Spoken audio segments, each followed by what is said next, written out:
friends? My name's Aaron. The crash continues. My name's Aaron Ciotti. Everybody calls me Ciotti. You can call me Wangle Man Face. How is everybody tonight? It's 4-inch Friday, and that's related to quads. Get your mind out of the gutter.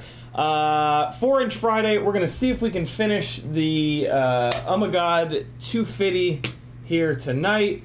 And before 9 o'clock, I should say, because at 9 o'clock Bot Grinder goes on, and you should all go watch him. All of us that live stream try our best to not shit all over each other's time spots. And Bot has had the 9 to 10:30/11-ish time slot for a long time. So yeah, try to respect that. This is my full-time job. If you would like to see me continue doing this, I need everybody to do a little something. If you want to join the Patreon, that's the thing that you can do that helps the most. If you go over to CiottiFPV.com, it's going to push to my link tree here. Here's the link to the Patreon page. It's $3 whole a month to get in there. I know that's a lot to ask. 10 whole cents a day. You're going to have to walk around for 24 hours looking for a dime every day. Not true. You can do it. Don't get... I don't know. Do whatever you want. It helps me a lot. The Patreon is the closest thing that I've got to a paycheck. For $3, you get access to everything. $5, $10, $20, $30, you can get into bi-weekly giveaways. Lots of good stuff being given away in those. Most folks that have joined those tiers have easily kind of made their money back from the couple of bucks every month. And then there's some other stuff going on. You're going to get audio versions of all these live streams. I know it's hard to watch my big dumb face for like 10 hours a week. So you can just listen to my big dumb voice. There's also a whole bunch of tech articles over there. I post over on Patreon and Discord and Facebook every time I live stream. YouTube's notifications are pretty much useless. So by being a patron, you're actually going to get real live notifications when I go up here on the live streams. And you're also going to get access to Patreon-only live streams. When I want to talk about like sketchy stuff, for example, that I don't want on a public live stream for all to see, yeah, we'll do an unlisted Patreon-only live stream. So if you want to hear about the sketchy shit that I'm getting into, gotta give me $3. YouTube and Instagram here, Etsy, bunch of stickers, bunch of hardware, some really cool stuff going on over there.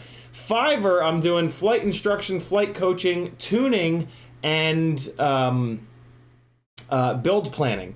Stop wasting money on garbage gear. Stop having a rig that's not tuned well. And stop flying as good as you'd like to fly. I can help with all those things.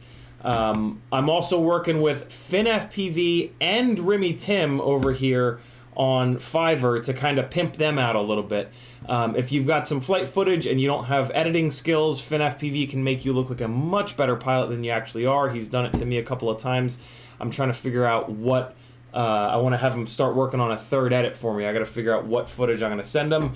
And then Remy Tim is doing FPV mentoring. If you've got somebody that's trying to get into the hobby, or if you just have more technical questions, Remy Tim can absolutely help you out. He's got his own Fiverr page, but if you book him on mine, I'll send everything over to him and get you guys linked up there. So lots of cool stuff going over on Fiverr. Teespring, yo! I've got an announcement.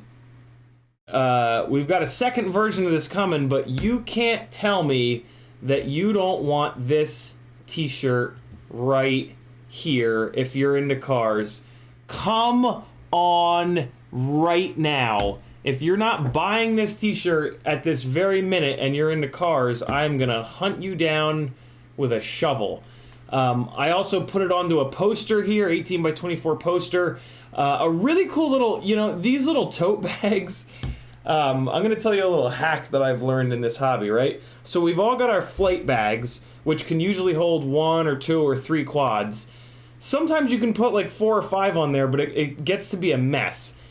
Little tote bags are like really, really nice to just throw a bunch of stuff in, like extra rigs that you want to bring, a bunch of extra props that you want to bring. get you a little tote bag action. You probably have one floating around the house. You can grab it and throw it with all your stuff, but or get a kill-all carbon tote bag. And then I'm probably gonna get this iPhone case, so I had to create the item. But yeah, so this is up. There's a bunch of different colors. Can get it in black, gray, dark gray, blue, white, yellow. If there's a color that you want that you don't see, let me know, and I can do that really easily. There's also going to be a second version, maybe even a third version of this coming in 2-color. So this is, this is just the red, right? Obviously. CMYK is working on a version of this with a white outline, and then maybe even a white outline version with purple text. So yeah, some really cool stuff coming. And then on the back too, the new logo is on the back, which I'm just absolutely in love with. A little bit of Nintendo, a little bit of Compu something or other from the oval is sort of Nintendo-y, and then the font itself is from, what's that new Marvel show? WandaVision. Vision works at a computer shop, and the font on the front of the building I kind of fell in love with. So it's the font from WandaVision, from a very specific scene in WandaVision, and then it's the pill from Nintendo. What's not to like about that? All you 80s kids, come on. Get on this shit. Get on it. Do whatever you want. So yeah, there's some cool stuff going on there, and that's all I have to say about that. Over on FPV Exchange, I've got a cool little store that Nevin made for me. The way that FPV Exchange works is that it pulls from a bunch of other websites to show you all of the different places that an item is being sold and what it costs at each one of those locations. As you can see here, it's pulling a bunch of my stickers off of Fiverr. But you can also sell stuff on FPV Exchange. So it's really useful if you're trying to price shop around and figure out where stuff is cheapest or just in stock nowadays. But it's also going to allow you to sell stuff. If you've got something that's just sitting around, you can list it up here by just clicking a button, and away you go. It's a really, really nice way of moving along the stuff that's on your workbench. You don't have to take pictures of your stuff. You don't have to type a description like you would in Facebook Marketplace, which is a total pain in the ass, and it's why I never sell stuff. You just click a few buttons here on FPV Exchange once you've logged in, and you can download all the purchases you've ever made from RDQ, Pyrodrone, Get FPV, all the big shops, and then you just click a button. I want to sell this thing that it's in my previous orders. Boom. For sale. Done. Do it. Get on FPV Exchange. Nevin, who created this website, Xenakis here on YouTube, he's a huge supporter of me and the FPV community. He donated all of the rapid tests for Rotor Riot Rampage, to give you an example of just, yeah, the guy works in the ER saving human being lives and then saves FPV lives all night long. So support the people that support the hobby that you love most.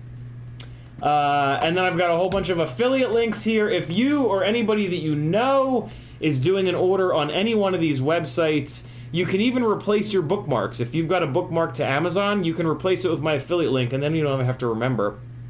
But yeah, FPV Cycle, Amazon, Get FPV, Ummagawd's website, FPV Crate, Banggood, Camera Butter, AliExpress. If you're doing an order on any one of those websites and you hit my affiliate link, I will get 1 to 6% of your total shopping cart for free. You can still do free shipping, coupon codes, all that jazz. It's just a way of, yeah, it's an affiliate link. Turbo Shill over. In the chat, if you'd like to talk directly to me, you can either do a super chat, or you can hit the PayPal link on CiottiFPV.com, or you can just type my name. If you type CiottiFPV and you spell it correctly, it'll light up in orange like this, and those are the comments that I read. I don't read many of the other comments because I'm assuming that you guys are just talking amongst yourselves. That's something that's kind of unique here. The folks in the chat are just as knowledgeable, if not more knowledgeable than me. Great group of people. Say hello, ask questions, talk some shit. Anything goes. Well, not anything goes. Don't be a dick. Other than that, anything goes in the chat. Really amazing human beings in there. Make some friends. And there's probably a couple people in your area, too. So, yeah, be active in the chat, and you're going to love my nuts. You're going to love it. Drone Pilot tagged me first. He said, hey, all. Hey, CiottiFPV, how are we all doing? I'm doing good, Drone Pilot. Today is a good day. June Loco says, yo, what's good? Drone Drop says, hey, Jangle Man, bro. Michael Blade says, hey, CiottiFPV. Espander says, to race wire or not to race wire. On a fresh build, if I'm not being lazy, I will put race wire on it. A lot of times I'll be lazy and just leave the motor wires. And then what I'll do is, as inevitably prop strikes chop the motor wires, I'll then replace them with race wires. I prefer the LED race wires just to get a little bit more light on the rig. I think they look really cool. It makes you much easier to follow if you're flying with someone. And yeah, I don't know. I just like the way that they look, and I think they're cool, and they're not very expensive. So what the hell? If you want to turn them off, all you got to do is take a little piece of black electric tape and just wrap it right around, and you're good to go. When I go on like stealth missions or on like a cinematic kind of thing, where there might be another camera filming, I'll tape over them so that I don't have this big bright rig. I mean, you know, we've got the lights on the flight controller and stuff, which will still probably show up, but you know, you can easily turn them off in a couple of minutes with a couple pieces of black electric tape if that's what you're worried about. Double A says, hey there, CiottiFPV buddy in chat. What's up, Double A? How are you, man? Bob Knox, YouTube just did the thing. Bob Noxious says, what's up, Collective and CiottiFPV? FinFPV says, guess who shattered 3 FPV ducts on their second day? Spoiler, it was me. FinFPV is playing around with the 5-inch ducts. I've been very intrigued by the whole 5-inch duct thing, but I haven't done it yet, and I probably won't do it, mainly because a 5-inch rig with ducts is kind of so heavy that I'm not going to really have enough accuracy with that to use it inside. And that's kind of what the ducts are for me, is flying inside. If I'm flying outside, I'm typically going to be ductless. Although I can actually see, like, if you were flying around Talent outside, I can see the value in having 5-inch ducts. But at the same time, I feel like I would just fly the Cinewoop. The problem with the Cinewoop is they're a little slow. So like a 5-inch rig with 5-inch ducts, when flying around people outside, it's going to give you a little bit more speed, which is kind of interesting. But see, that's the thing. When I'm flying around Talent, I don't want speed. I want to be going really slow because I'm trying to shoot the details. I'm trying to be in close to them. So yeah, the 5-inch duct thing is very, very interesting. I just, you know what it is? I haven't really had this situation where it's been like, ooh, you know what I need right now? 5-inch ducts. I just haven't had that. So Stan was supposed to send me a set of his 5-inch molded ducts. He's said to me a couple times, like, hey, did I send you those yet? I'm like, no. He's like, oh, great, I'm going to send them out. I'm sure he's a super busy guy. But yeah, I'm not going to buy them. Like, I'm not going to spend, they're expensive too. I'm not going to spend $100+ on them. Until I have that scenario where it's like, oh, I need them for this, right? Like, I'm not just going to buy them for the sake of buying them. I already kind of struggle to see where I would use them. So, I don't know. We'll see. I'm glad that somebody is flying them, though. Somebody that I know is flying them because, yeah, I can just bug Finn. I'll you know, I can just see if Finn ever uses them again, basically. And if he does, I'll ask him what they're good for. Bastion Sonderman says, finally I made it to your stream. Glad to have you, Bastion. Brandon Woodford says, hey man, hope your night's going good. It's going real well, Brandon. Skippy FPV says, have you tried the Hero 8 doors? I did, Skippy. Unfortunately, they do not work with the TPU mount that I have on all of my Cinewhoops. They also don't work with the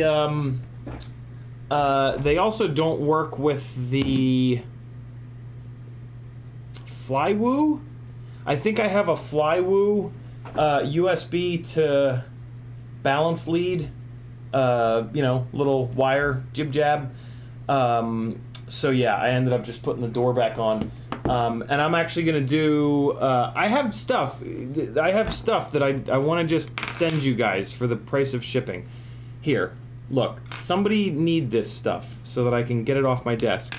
Who has a moon goat? If you have a moon goat, I have 2 Session 5 beautiful TPU jib jabs for you. If you have a moon goat, let me know. I'll send you these for whatever the shipping costs. $3, $4, $5. If you have an Insta360 Go 1, the original one, I want to send these to you. Talk to me. And this one as well. And then if you have a GoPro Hero 8, I've got a couple of PLA doors that Skippy made for me that unfortunately I kind of can't use. So I would love to send these to you as well. So let me know. Message me at CiottiFPV on Facebook or Instagram or wherever you'd like. Let me know what you want that I just showed you, and I'll send it out to you.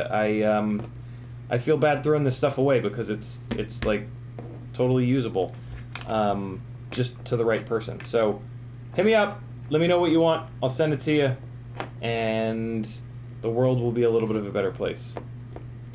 What do you think of that?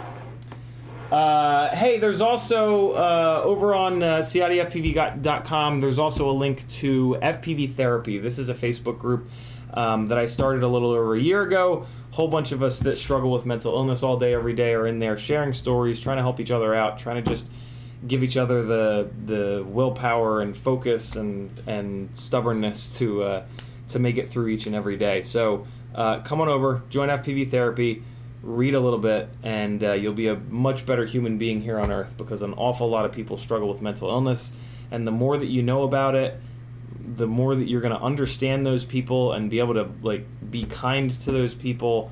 Man, it's a real struggle. It'll really fuck you up, and it's important.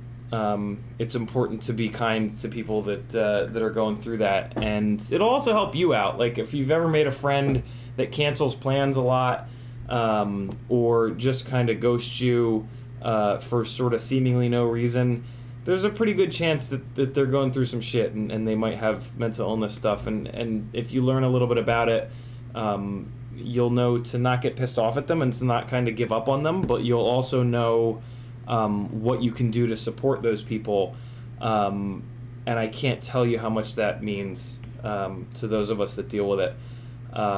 So yeah, and you'll learn what not to say to those people, because there's a lot of things that people say that don't really help, that you would think would help, but they not only don't help, but they actually make it a lot worse, because we've heard these things thousands of times, and if we could just do those things, believe me, we would. So yeah, come on over to FPV Therapy on Facebook, and you're gonna love my nuts. Had to get a dick joke in, just had to. Just easing the tension, baby. Just easing the tension. Bob Noxious says, CiottiFPV should remind everyone to gently stroke the like button until it turns blue. Yeah, click some stuff down here, if you don't mind. Like, subscribe, bell, all that nonsense. That helps the YouTube algorithm. And it's free! FinFPV says, was flying them. Yeah, now you don't have enough. You gonna order more? Or did you get the 5-inch ducted thing out of your system, Finn?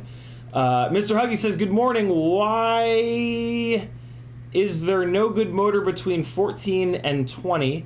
There's 1507s and 1606s, but they weigh more than a 2004 for 3 to 3.5. It's a bit of weight on the end of the arms. Yeah, I mean, so we do have a good 1504 and a half. The Brother Hobby VY. I also really like, and I think I like it more, even though I haven't flown it yet, but I have a set. I think the Toka 1505 is really the jam. So we've got 15s, and then we've also got 18s. We've got 1804s made by Xnova with M5 mount and with T-mount. So the gap that the only real gap that we've got at this point is 16 and 17. 17 we probably won't get, which is fine. Maybe there'll be some 16s coming. And then, yeah, we've got the 18s. We probably won't get 19s, and then we've got the 20s. So I'm actually blown away by the selection of micromotors that we've got right now. Man, you guys just don't know. You just don't know how bad it was 4 years ago. Some of you do. It's been a real struggle to get remotely decent micromotors in sizes that make any sense for the size of micros that and the all-up weight of micros that fly properly and mimic the 5-inch freestyle flight experience. So we got it pretty good right now, believe it or not. I know we don't have a million options, but like 1804, 1505, that's going to cover like a 3-inch prop at 200 grams all-up weight, and then a 3.5-inch prop at 250 grams all-up weight. And luckily they're smooth running motors. They're not coggy motors. So we've got more choices than we've ever had before. There's also the RCX and Emax 1306, which are really good for 3-inch props. And then we even have these Zing 1504 3900s that are really, really good as well for 3-inch props in theory. I still have to put these on to that Ripsqueak that we got like half the build done, and then I just totally forgot about because I put it in a bag over there, and I literally haven't thought about it in weeks until just this moment. Hopefully we can dive back into that next week and get that thing banged out, because I really want to try those motors. Orga A says, would ducts really make a difference safety-wise hitting a person with the speed and weight of a 5-inch rig? For sure they would, because if you hit a person with a non-ducted 5-inch rig, I mean, the first blade is gonna come into them, and that's probably not gonna do that much damage. It might give them a little bit of a cut, but it's gonna slow that motor down, and then 8,000 or 4,000 times a second the PID loop is running, so it's immediately gonna know that, and it's gonna send full power to that motor, and it's gonna bring that next blade around at full fucking force, and then the next one, and then the next one, and then an unducted 5-inch rig is going to do some real damage to a person's skin, as we've all seen in the horrifying pictures all over Google Images. Having the duct on there, even if the duct breaks when it first hits it, it's going to at least slow the props down, and it might even desync the ESC. So I think it is going to make a big difference in terms of not gashing them to the bone, which 5-inch rigs will do if you haven't seen the horrifying images that are out there. In terms of, 600 plus grams going 30 miles an hour and just the energy involved in that, it's not going to really help with that. But the ducts will keep the rig from going 100 miles an hour, so you're not going to hit somebody at 100 miles an hour, I don't think, with the ducts on. So that's a good thing. They're going to naturally slow the rig down. It's going to impart less energy into the poor bastard on the receiving end. I think they'll make a a bigger difference than... Yeah, I think they'll make a big difference. I still would feel very sketched out about flying a 5-inch rig around Talent. Especially with shit like hair getting pulled into the props and like, oh god, what a nightmare, man. 5-inch rigs just make too goddamn much power. Although, that being said, I mean, Cinewhoops make some pretty big power too, right? Like, we build these Cinewhoops to carry Hero 8s.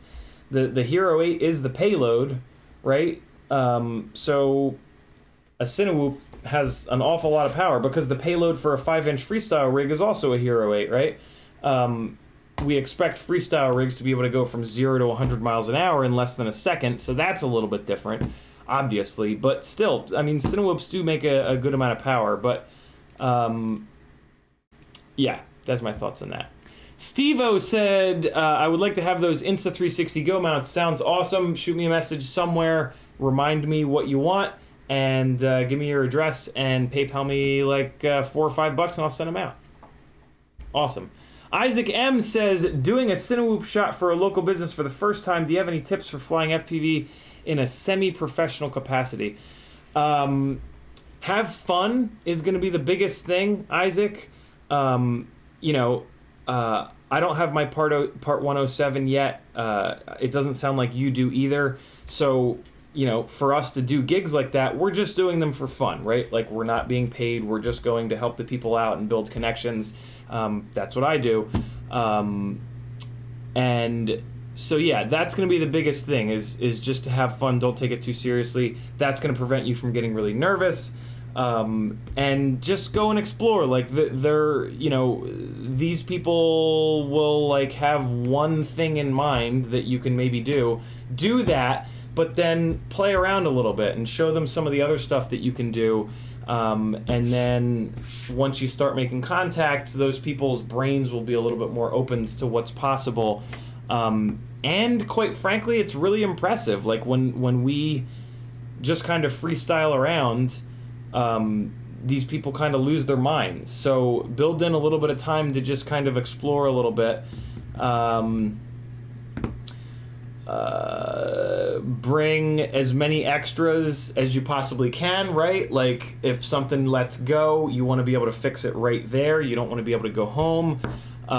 Prep days ahead of time to make sure that you don't forget your SD card, right?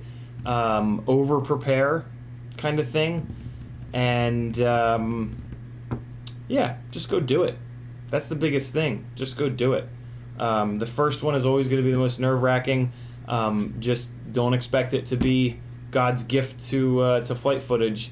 Just go get it done, and then you'll learn a ton on that first one, and then the next one will be way easier. And yeah, go have some fun.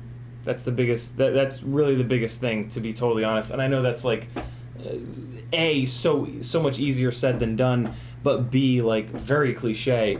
But it's very true, right? Like, every single one of us got into FPV because it was fun. It's very easy when you start, not just flying for fun, and doing, like, work. It's very easy to take it a little too seriously and to not have it be fun. So as long as that's like a thought process in your head of like, hey, I'm here to have fun. I'm not here to like work. I'm not here to get yelled at. I'm not here, right? And you won't get yelled at. The people that hire us for these things have no idea what we're truly capable of. So when we get up in the air, here's a thing, try to give them a monitor of some sort. If they're just watching the rig line of sight, they're gonna have no idea until afterwards when you send them the footage how gnarly what we do is. So try to get a monitor into their hand or a set of goggles onto them so that they can watch. That's also going to allow them to be a little bit creative and kind of adjust the line that they want you to be running and whatnot. So yeah, that's pretty important, is to give them a way to look through the goggles as you're flying. And then yeah, you guys can kind of work together, and they can, like, hey, can you rotate around behind the talent instead of in front, to the left, to the right, that kind of thing. Hey, can you run this wall really close? Keeping in mind that you're allowed to say no, right? Like, a director is going to ask you to put the thing an inch away from somebody's face. You can say no. You can absolutely say no. And if you have to blame the FAA, blame the FAA, right? They're a great scapegoat. It's the end of the discussion when you say, hey, I have to fall under FAA guidelines, and I unfortunately can't do that, and let the footage go out. Like that's it. It's just like, oh, okay, there's no argument to that. That's a great kind of thing to sort of have in your back pocket if there's something that you don't feel comfortable doing. And if you don't feel comfortable doing, don't fucking do it. Don't be that guy that ruins it for everybody, right? Because you put a Cinewhoop into somebody's face and it pulled their hair in, ripped all their hair out of their head or something insane like that, right? So yeah, just kind of like trust yourself, have some fun, try to have an open dialogue with whoever you're working with to do it, and you're gonna dig it. It's really, really fun. It is really, really very fun to fly around talent, or to fly subject driven is the best way that I like to describe that sort of cinematic flying. Your flying itself is when we go fly 5-inch freestyle, our flying and the movement that we create is the subject, right? That's what you're watching. To then flip that and to approach like, hey, the location is the subject or the talent is the subject, that's very challenging, and it's a really, really fun challenge because it's kind of easier in a weird way. So, we've been like training, not having an interesting subject, and having to make the world flipping around and flopping around be the subject that's watchable. So then when you have something interesting as the subject, man, is that cool. It's you don't have to work as hard, but what's really interesting is it really brings the subtleties out, for me at least. Not having to work as hard, like, so the drift events are an example of this, flying around talent is an example of this. For the most part, you just have to point the camera at the thing and just keep it pointed at the thing, and like that's it, and like that's your whole job. But of course there's going to be like a path that you're going to fly, right? And then what for me happens is that when I'm flying that path, every single tiny little movement is what I can then focus on, right? I'm not focused on not bashing into the metal pole at 100 miles an hour. I'm focused on, when I came under the table, I put like, 2 degrees too much roll in, and that made me accelerate too quickly to the side. Let's run it again, reset, ready to burn, here we go. And then you come around the next time and you don't put that little extra bit of roll in, and then you slide to the side. So it becomes this game of like millimeters rather than this game of feet. And that's really good. Like, it's really good for your piloting skills to do that. But it's also, for me, again, really, really fun, focusing on those tiny little things. And then you throw it into Real Steady Go and it covers up all that shit anyway. But the better that you can get it in camera, the less Real Steady Go is going to have to zoom. And then that gives whoever's going to be doing the editing, creative control to zoom. So yeah, flying it, really being dialed in on the flying side does make a big difference. Don't feel like none of it matters because of Real Steady Go. Kind of does. Real Steady Go is so good, it's scary. It's really ridiculous. Isaac says, thank you. You're certainly welcome, brother. FinFPV says, definitely not for indoor flights, though. I mean, if nothing else, it's just too much violence. Like, a 5-inch rig is too heavy for flying inside. It's going to blow everything everywhere, and just be, like, obnoxiously loud, and yeah, so not for indoor stuff.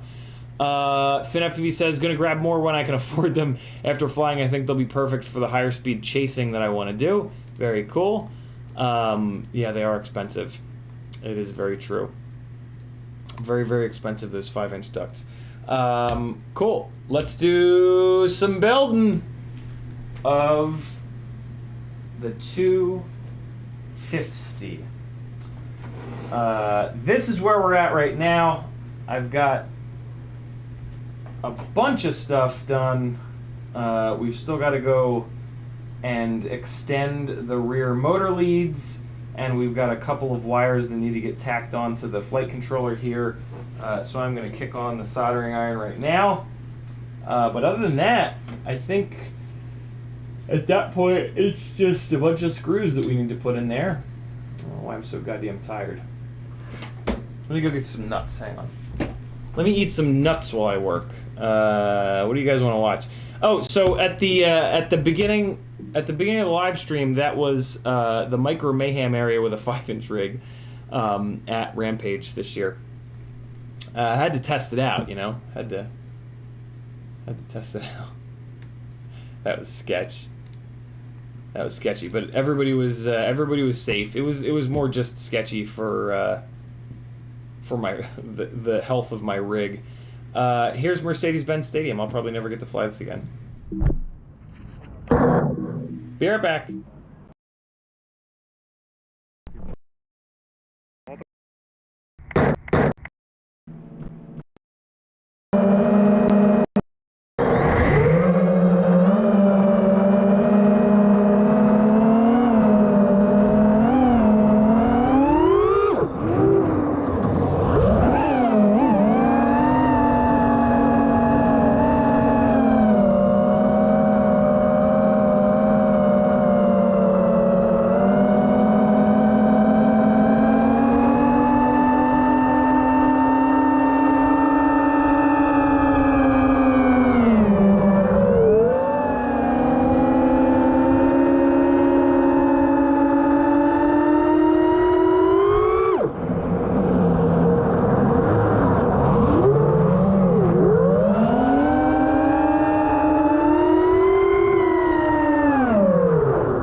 Kicked out. So that's that. What are you guys talking about? Toothless 2 Starlight Nano. Excellent night camera. Unbelievable night camera. Totally works during the day too. Really, really impressive. I still haven't back-to-backed it with the Predator Nanos, but I'm gonna. And as long as it's not like a lot worse, I think I'm just gonna stick those in everything. That's what she said. Okay, here we go. We're building. Thanks, Michael Blades. That was me trying to also keep the volume down so that I didn't get kicked out. I was trying to be stealthy and quiet. Didn't work. Do you guys remember? Did I fix these? And I remember I put these wires on the wrong pads, but I feel like I fixed them. I'm pretty sure I did. I can't possibly imagine that I would have left these. I remember looking it up and realizing that I'd put them on the wrong pads. I can't possibly imagine leaving them on the wrong pads and going, oh, I'll just fix it next time. Look at this. I put my nuts in a little dish. Who even am I? Grown-ass man. That's who. I still have no idea where I'm going to put this capacitor. I should have really figured that out by now. Maybe I can just stuff it in there. Like, put it kind of there. Man, I should have figured that out. Whatever. Let's get these wires zapped up to the appropriate spots on the flight controller. I'm a little worried. This video wire is not really long enough. I gotta look up the, what is this, a Talon F4 or an F7? Balls. What are these two pads here? I forget where I had these soldered up. There's something that needs to go on the bottom in the front. Let's see if I can figure out what that is without ripping this whole thing apart. Not looking great for that. Let's just unplug this ESC cable. Come on, there we go. Okay, so I remember there was something that hopefully it's not video. Oh, it is video. Okay, that's great. So I wired this up with wires that are too short. That's just terrific. God damn it. Well, that's a thing that happened. Okay, so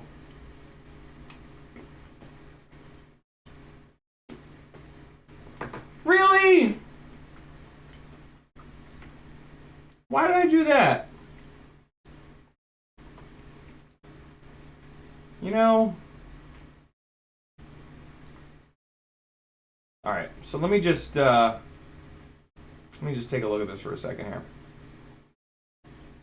So the VTX ground is on the back here. So my ground wire is plenty long.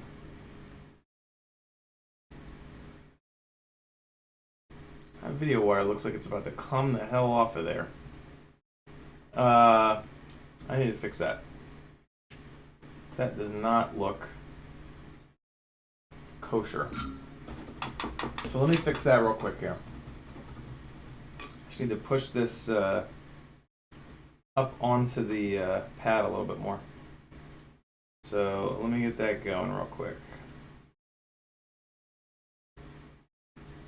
Yeah.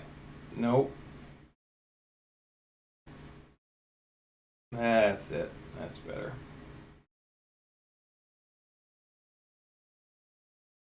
Okay.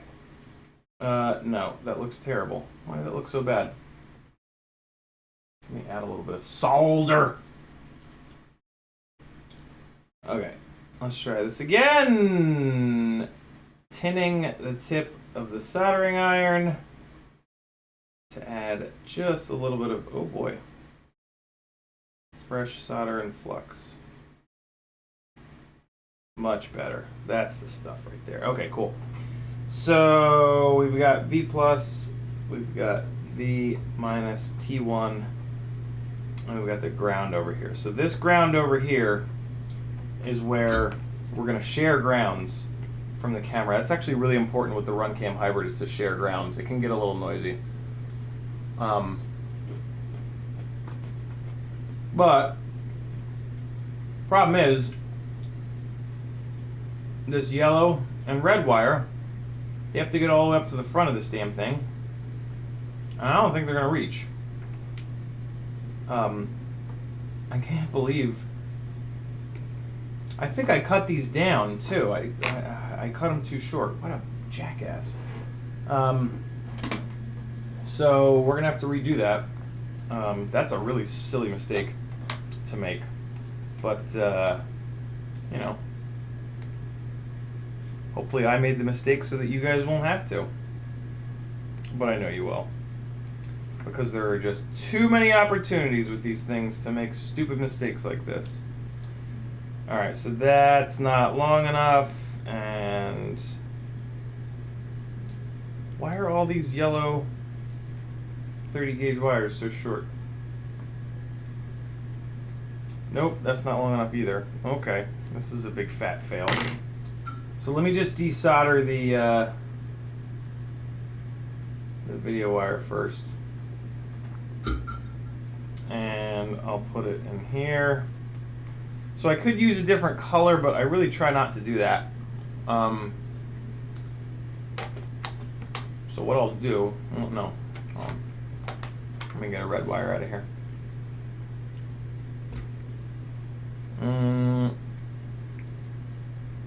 What I'll do is I'll pull a wire off of a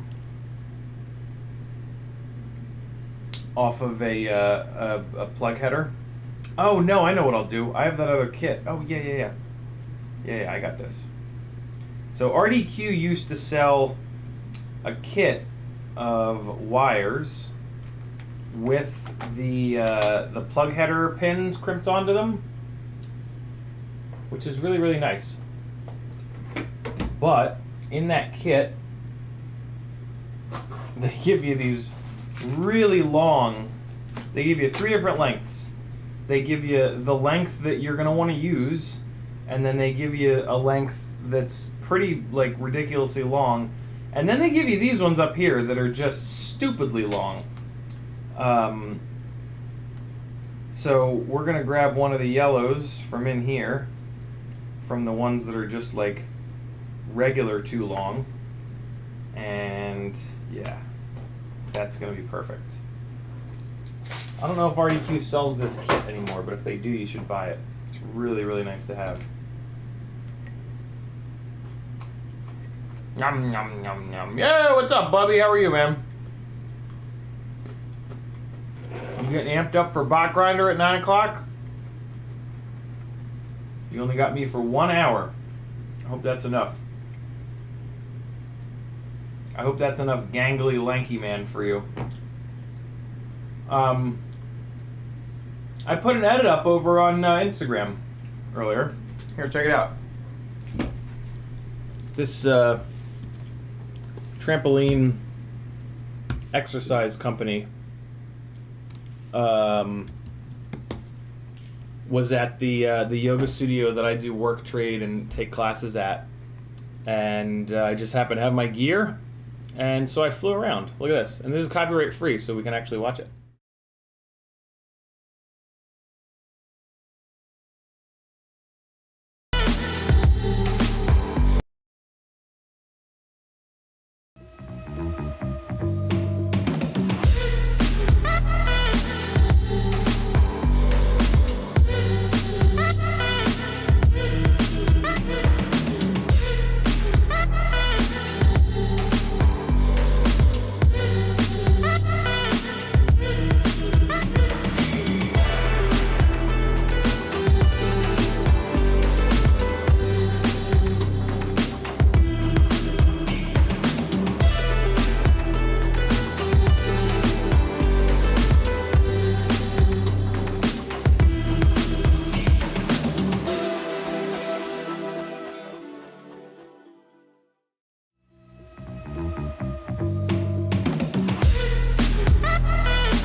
Man, YouTube really, not YouTube, Instagram really wrecks the sync between the audio and the video. I didn't, I've never noticed that before. That was worse than I've ever seen it.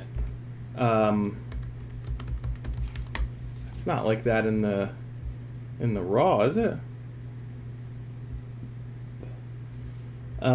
Jump 1080. Let me see something real quick here on the laptop. No, wow, no, yeah, that's totally Instagram doing that. Jesus, that's brutal. Is it making it early or is it late? Let me see real quick. Oh wow, the video is real early. Oh my god, yeah, the video's way early. The video is like 5 or 6 frames early. That sucks. That's really nasty. What the hell, Instagram? Jesus. Are they doing that on every... They didn't do that on the firework edit, did they? What the shit? Ah, this is copyrighted. God damn it. I'm not gonna play that. Whatever. Whatever. Come on, Instagram. Get your shit together. God damn. That's very frustrating. But par for the course when it comes to social media, I guess. All right. So let's get this video wire running back from the RunCam Hybrid here, and then we can replace the power lead, and then we'll hook everything up to the flight controller, extend those rear motor wires, and we'll be good to go.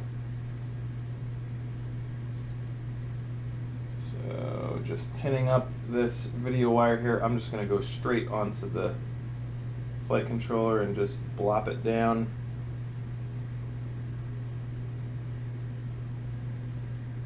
Come on.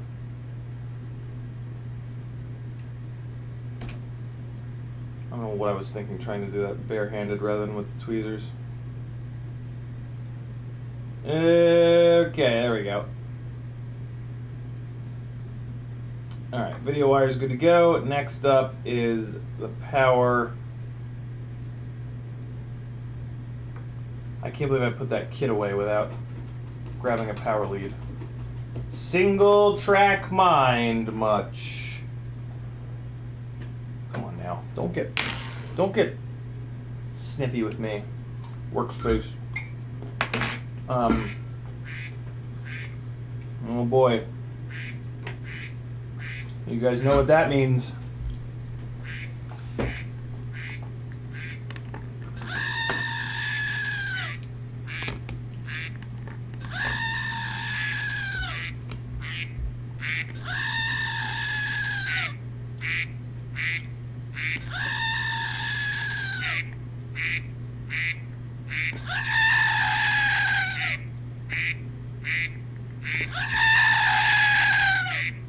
All right, enough.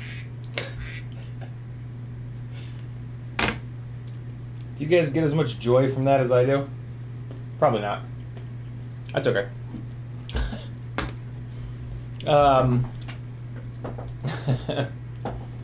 That's one of my alarms, and then the screaming is this goat.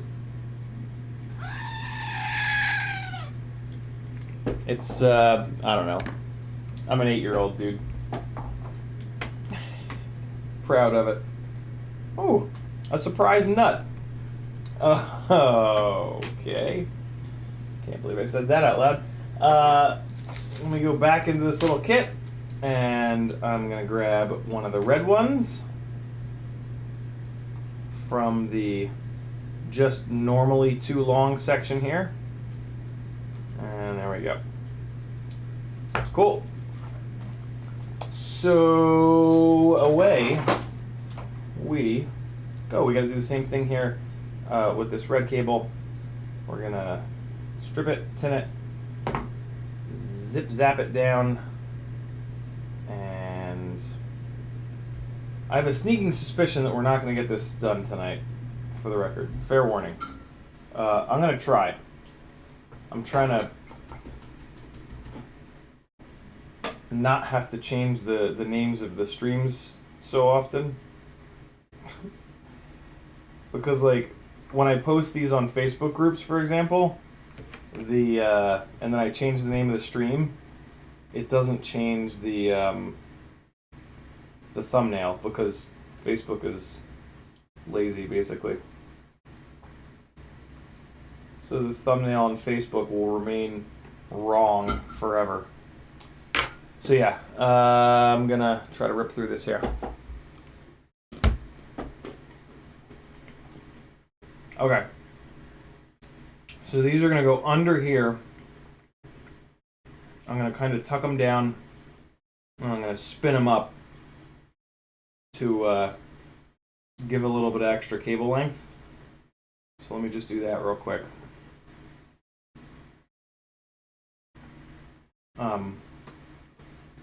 Yeah, you don't have to do this. There are people that will scream from the rafters that, oh, twisted pairs gets rid of video noise. They don't. It gets rid of like maybe 0.000000001% of video noise. But that doesn't mean you shouldn't do it. It's a really good way to bundle the wires together, and it's also a really good way to give yourself a little bit of extra wire so that down the road, if you change the way that this thing is built, you won't have to replace the wires. You might have enough extra wire if you untwist them to get the job done, to make the... Yeah, like sometimes you'll switch flight controllers and the pads will go from one side to the other. And it's like, oh great, I have to replace all these wires. Well, if you spin them up like this, you might be able to untwist them and have enough wire to not waste a bunch of time having to redo all your wiring. Top tips from your buddy, Jamble McWanglebork. So I did this wrong. The ground wire doesn't need to go to the front of the flight controller, so it doesn't need to be in this little bundle. So I'm gonna unwrap it, basically. Don't be a fool. Wrap your tool. Just remember. So if this is roughly down like that, the pad's going to be there. So I'm going to cut this here. Hopefully that's not too short. If it is, I'm going to cry. And then we're going to strip it and tin it real quick while I'm here. Don't tin things the way that I'm doing this right now. I'm doing this above the ESC, which is very stupid. So that's tin out. I wanted to tin it real quick there just so that the wires didn't play the fraying game. All right, and then these guys are going to hook up front, so I'm going to cut them up here. And that should be about right. So we'll untwist these two guys just a little bit so that we can strip them. Any wires skinnier than like 20 gauge, I really prefer to strip them with my fingernails. Your fingernails are made of keratin. Keratin is not hard enough to nick the wires themselves, the inner strands of the wire, I should say, and that's important. And your fingernails are connected to your hands, so they're like kind of always there. It's crazy. So yeah, if at all possible, strip wires with your fingernails. And it becomes really important on 30 gauge wire, because 30 gauge wire more often than not only has 8 strands. So if you nick 1 or 2 of the strands, you're like really decreasing the throughput and the strength of that wire, which is no good. You don't want to do that. No reason for all that. Okay, so I've got to get everything onto the bottom. So I'm just trying to look at which way I want to rotate this. I've got to get the ground over here. So that's on my side of the rig. So the ground needs to be on my side. And then the cam signal and 5-volt need to be on the opposite side.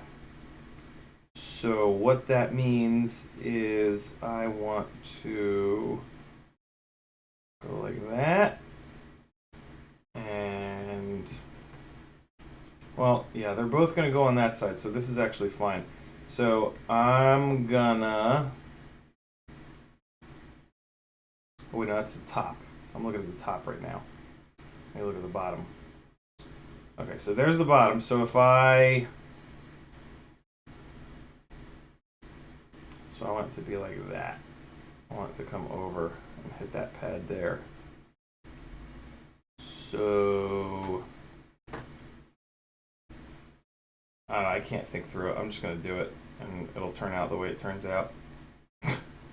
I'm gonna sneak that under there, and I'm gonna grab my little tweezers here, and we're gonna hook it up on this ground pad here, and I'm just gonna hope that the other wire doesn't pop off.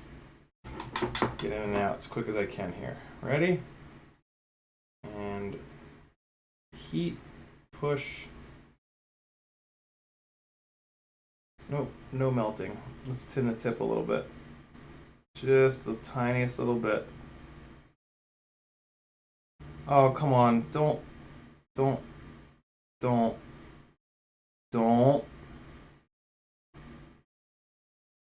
Come on, tip of the soldering iron. Don't be a jerk.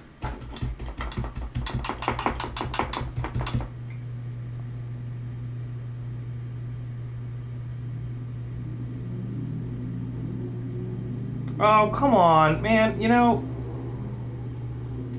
I ask for nothing of you. Oh, the soldering iron went into standby mode. All right. My bad. My bad. Give it a second to warm up.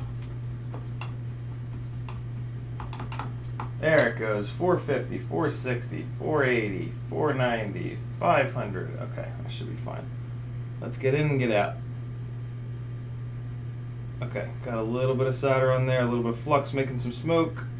Touch, and ooh, yeah. That's a pretty one right there. Let's just keep the good times rolling, and we'll do the signal and 5-volt real quick here.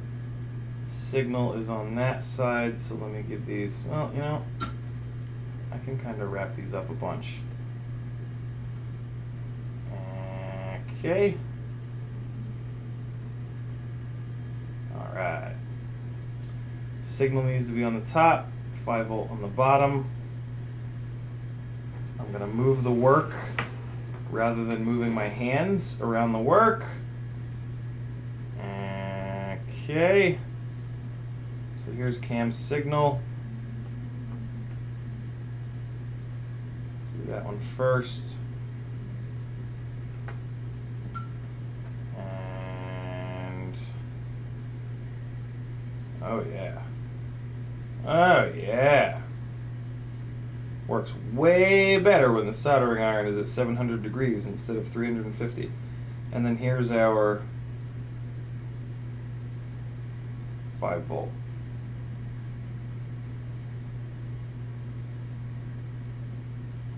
I think that was it. Nah, it didn't quite sit all the way flat. Let's get that a little bit better.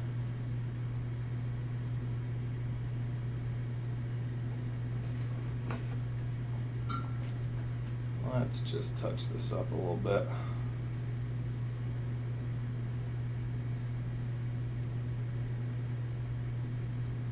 Wow, it's out of solder. Okay, hold on. Gotta add a little bit. Oh yeah, now we're talking. Take a quick look, and 5-volt looks good. Video looks good. A little closer though, just to be sure. Yep, that looks fine, and the ground looks fine as well. Cool. So all of our wires are connected. Metal Dirt Skin is baking a cake. That's crazy. What's up, Gen X? How are you, man? You didn't miss much. Just working on this some more. You did miss something. New t-shirt over on Teespring. Look at this. Look how cool this is.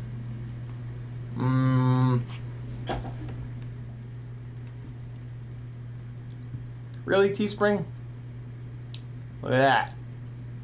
Look at that new t-shirt design. Come on now. If you're a car person, you know you want this. And I did it in a little tote bag and a fucking poster and an iPhone case. Look at that, man. Look at all his fancy stuff. Still got the Clam Mans. Look at Clam Man. Look what a goddamn stone cold player he is. Okay. Lemon pound cake. Oh my god. That sounds outrageous. Okay. So, what do we got here? Got everything wired up. I'll just tuck this under there. Oh, nope. I'll bring these guys down first. Okay.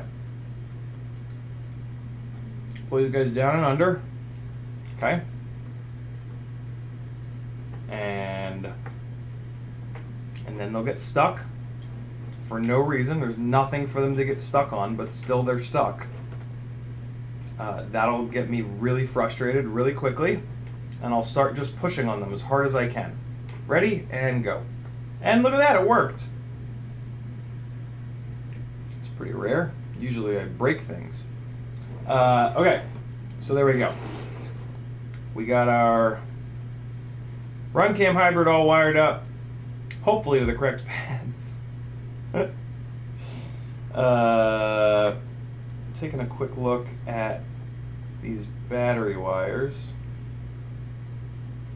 On this ESC, they kind of sit straight up, which is not ideal, but it's also kind of not the end of the world. I was able to just pull them over a little bit, and now it looks a lot better. Okay, cool. So that looks a lot better there. What's that, the VTX wire going up top there? What the hell's that about? Or no, is that the receiver wire? That's the receiver wire. Okay, so that's fine.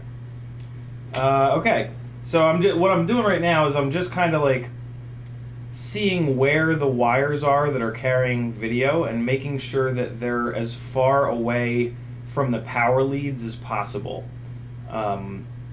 These little micro lightweight ESCs have a lot less capacitors on them, and they don't do nearly as good of a job at filtering noise. So you've got to take like kind of extra steps if you want really clean video. And the big thing that you can do is just keep the video, the unshielded, 30 gauge video wires the hell away from the battery leads. The battery leads are a source of dirty birds. So you gotta keep those away. And if you do that, it'll make a big difference. Okay, cool. So these rear motor wires, I kind of might as well just desolder them directly from the ESC. I'll pop the flight controller up a little bit just to give myself a little bit more room. But yeah, we can just kind of dive into this. No reason to stand on ceremony here and wait to do this. Let's just kick these off. And then I guess what I'll do is throw the arms on. That'll let me measure out how long these guys need to be. And then we can just put them on there. And that'll kind of be it for this build. This squid is from the Acrobrat, so it's already all set up. We'll throw the camera cage on in the front, and that's kind of it.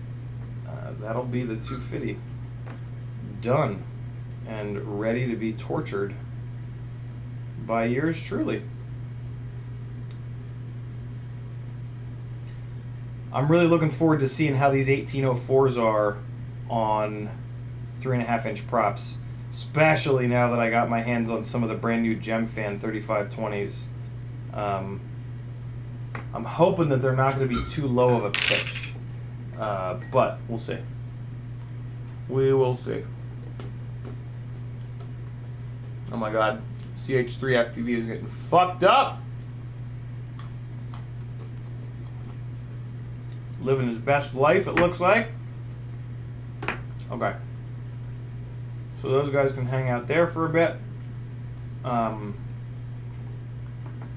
tempted to start putting this thing together. I mean, I feel like I can put the front camera cage on. No. I'll wait. Because you really need the top plate to hold that front camera cage on. So let's put the arms on. That's what we'll do. We will put at least the front arms on. I think the camera cage is going to kind of come last. So it's going to be this. Let me flip it over. This is going to be a pain in the ass. So this guy is going to go on the bottom, and I think it sits like that, right? It's not a true X, to my knowledge. No, definitely not a true X. So that's going to sit like that. So I'll put that there. And then these guys, are these? Yeah, these don't care which direction you mount them in.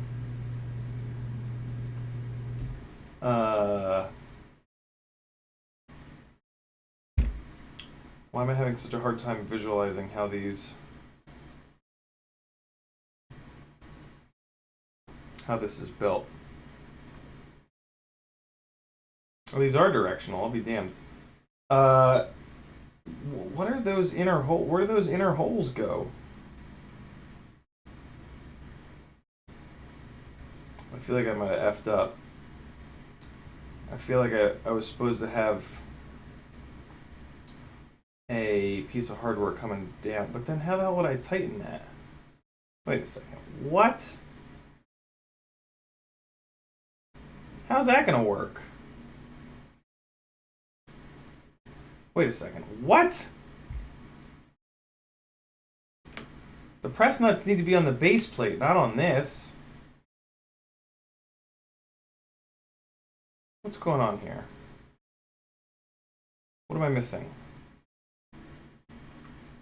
I'm gonna have to pull this stack off. No! What? No. What? No.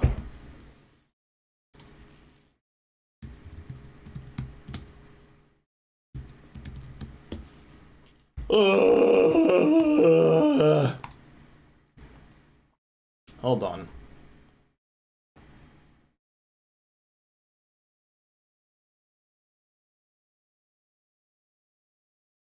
So this has it built with the arms up above the base plate, but I need to build it with the arms below the base plate.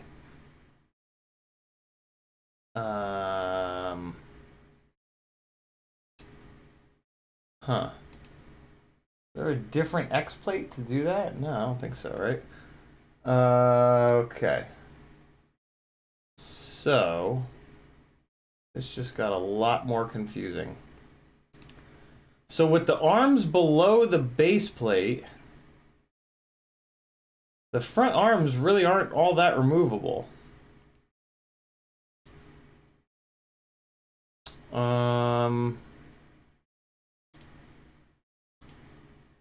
I did not know that.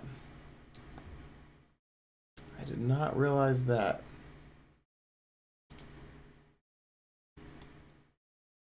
Yeah, see, each time he's got it built here, he's got the... Man, I'm also not going to be able to tighten the arms. Oh, this is going to be a problem for me.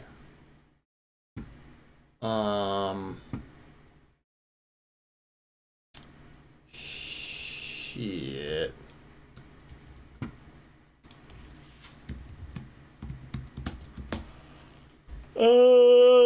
Let me look it up on Rotor Builds. See what other folks are doing. All right, so what's going on here? So this is with the X plate up inside of it. This is not what I need to see. What I do want to do, though, is... if I click here, it should show me all the builds. Nope. It's triggering an affiliate link. There we go. I had to click 5 builds. Okay, so hopefully one of these will have the arms below the base plate. Wow, I did not realize this frame was really built to have the arms above the base plate and an AIO in it.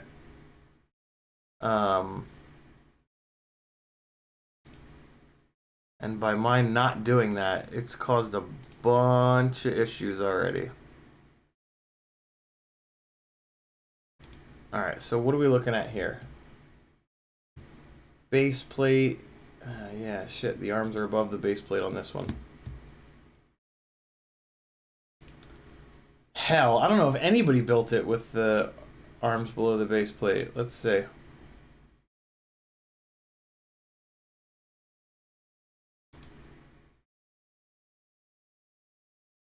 Nope, those are above the base plate there on that one.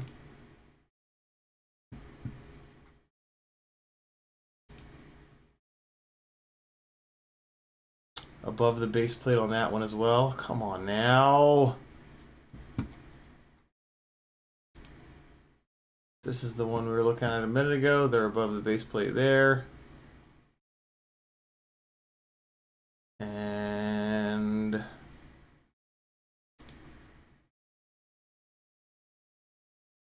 they're above the base plate on this one as well.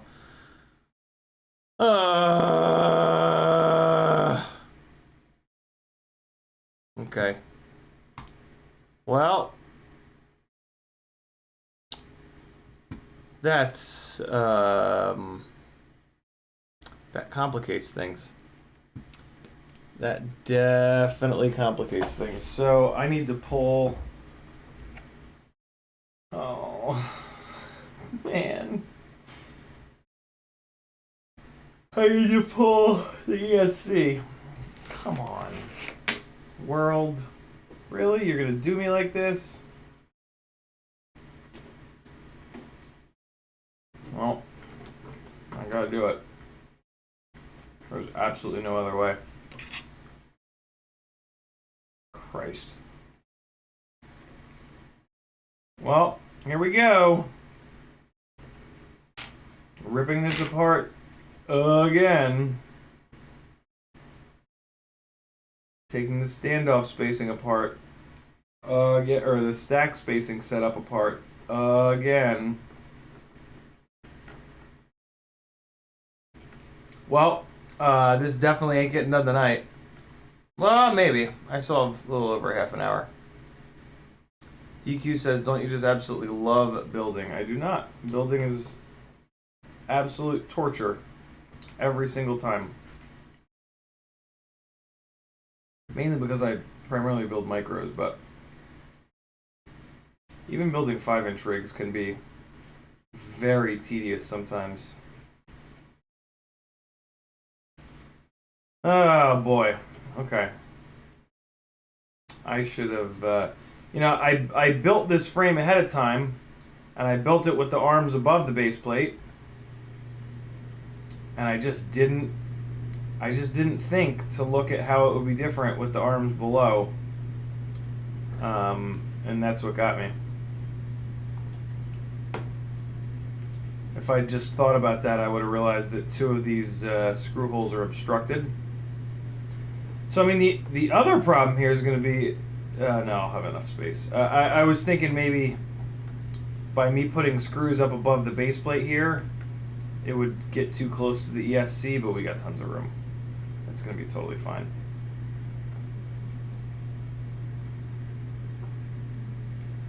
Okay, so what I need to figure out is what the right length of screw is.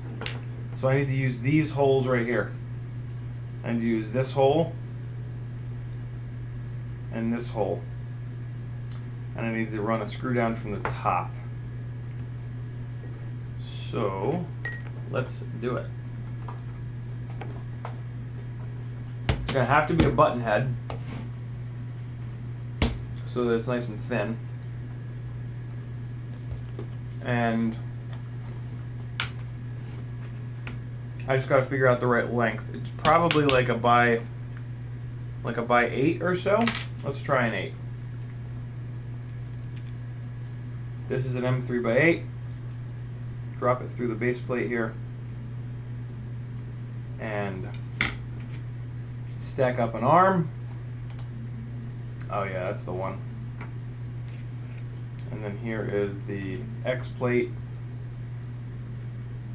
And I'm just going to kind of mock it up. Yeah, I'll actually screw it in there.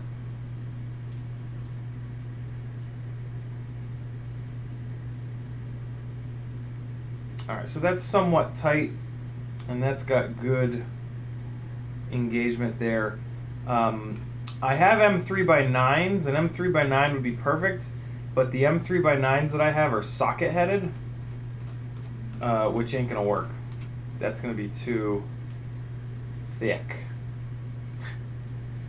So let me grab an M3 by 10 button head here, and I just want to see how extra it is, basically, as the kids say. Oh, it's a lot. It's a lot. That's hanging out too much. I'm gonna go with the M3 by 8. It's gonna be fine. This is a big, thick press nut, so it'll be plenty strong. And what I'm gonna really need to do is hammer this with Loctite, because I can't get at these to. I mean, this is kind of an issue because these front arms are not really swappable anymore, because I have to pull the stack out to get to them, which is kind of outrageous. But I don't know. That's life, I guess. I need one more M3 by 8 that's got residue all over it. And I think that's the one there. What about this one? Oh no, this one looks better. That's fine.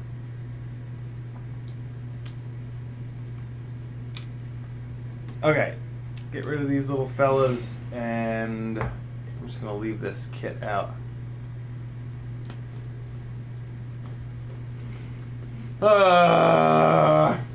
Okay, here we go. Need the Loctite out. Damn. This is scary. Scary. That I'm not going to be able to remove these front arms without pulling the entire flight control stack off. I don't love that. I don't love it one bit. Oh, for Christ's sakes.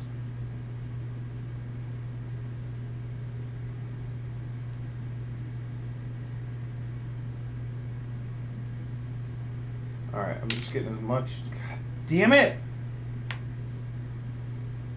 Loctite on here as I can. What am I using this for? Use the MIP driver. It's a tighter fit. That's what she said. Alright, MIP driver as a tighter fit. There we go. Okay, so we need to go through this hole. And then we need to go through the arm. And make sure the arm is facing the right damn direction. And then we're going to take the X plate that I just smeared Loctite all over, and we're going to crank it down here. Alright, cool. So there's one. Let's just get the other end before I completely lose my mind. And then the rears are going to be a lot easier. The fronts are really where the issue lies. Okay, there we go. And wait, no, let me get the arm in there first.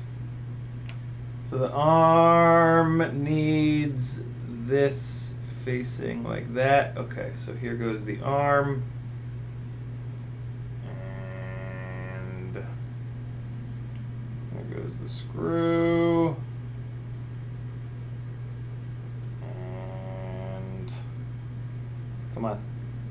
Come on. There it is. So yeah, I need to really crank down on these because these can't go anywhere. They have to stay tight, like kind of forever.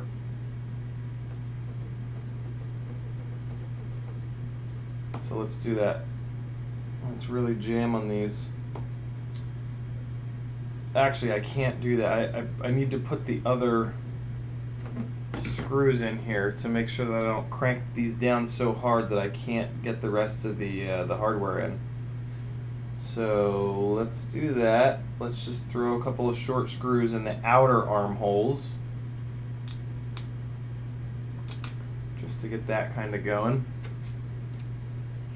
and make sure that this lines up. Oh shit, see, I'm already having problems. What the hell's going on here? Did I put these arms on wrong? I think I might have put the one arm in wrong.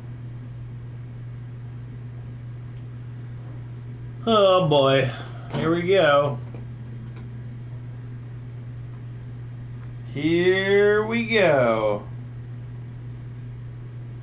What the hell? Oh, I put that arm really far in. I did it all wrong. I did everything wrong. I did it all so wrong. I put this arm all the way in there, 2 holes deep. And that's never gonna work. So let's pull it back out. Oh good, now it's jammed. Sweet. Happy about that.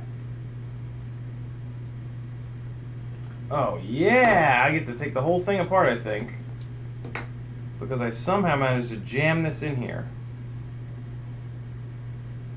Oh, this is great. I did a great job with this. This is just filled with F's. Come on. Yo, I'm gonna knock this bottle of thread locker over for certain. Okay, that screw is now gone forever. How the hell did I do this? How did this happen? There we go. There we go. That's what it's supposed to look like.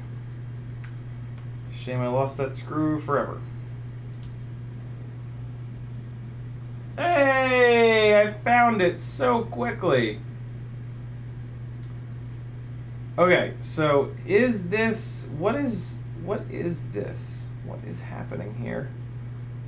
Nothing is lining up right. Everything is broken. Okay, that's good. That's in there. What's this little guy doing? Is he hanging out or is he being a jerk? Let's fish him through here. This little boo-boo. Come on! The other one just fell out. Okay.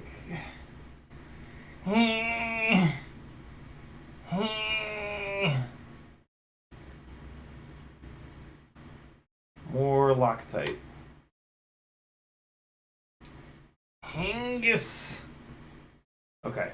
So that's going in there so I can crank down on this a little bit. But then I need to find that other screw that just disappeared on me. There it is. Alright, so this guy needs to go on the outer arm just to hold it. Alright, so now... Oh god, I've trapped myself. Oh boy, my flesh. My flesh has been eaten. Oh, good, okay.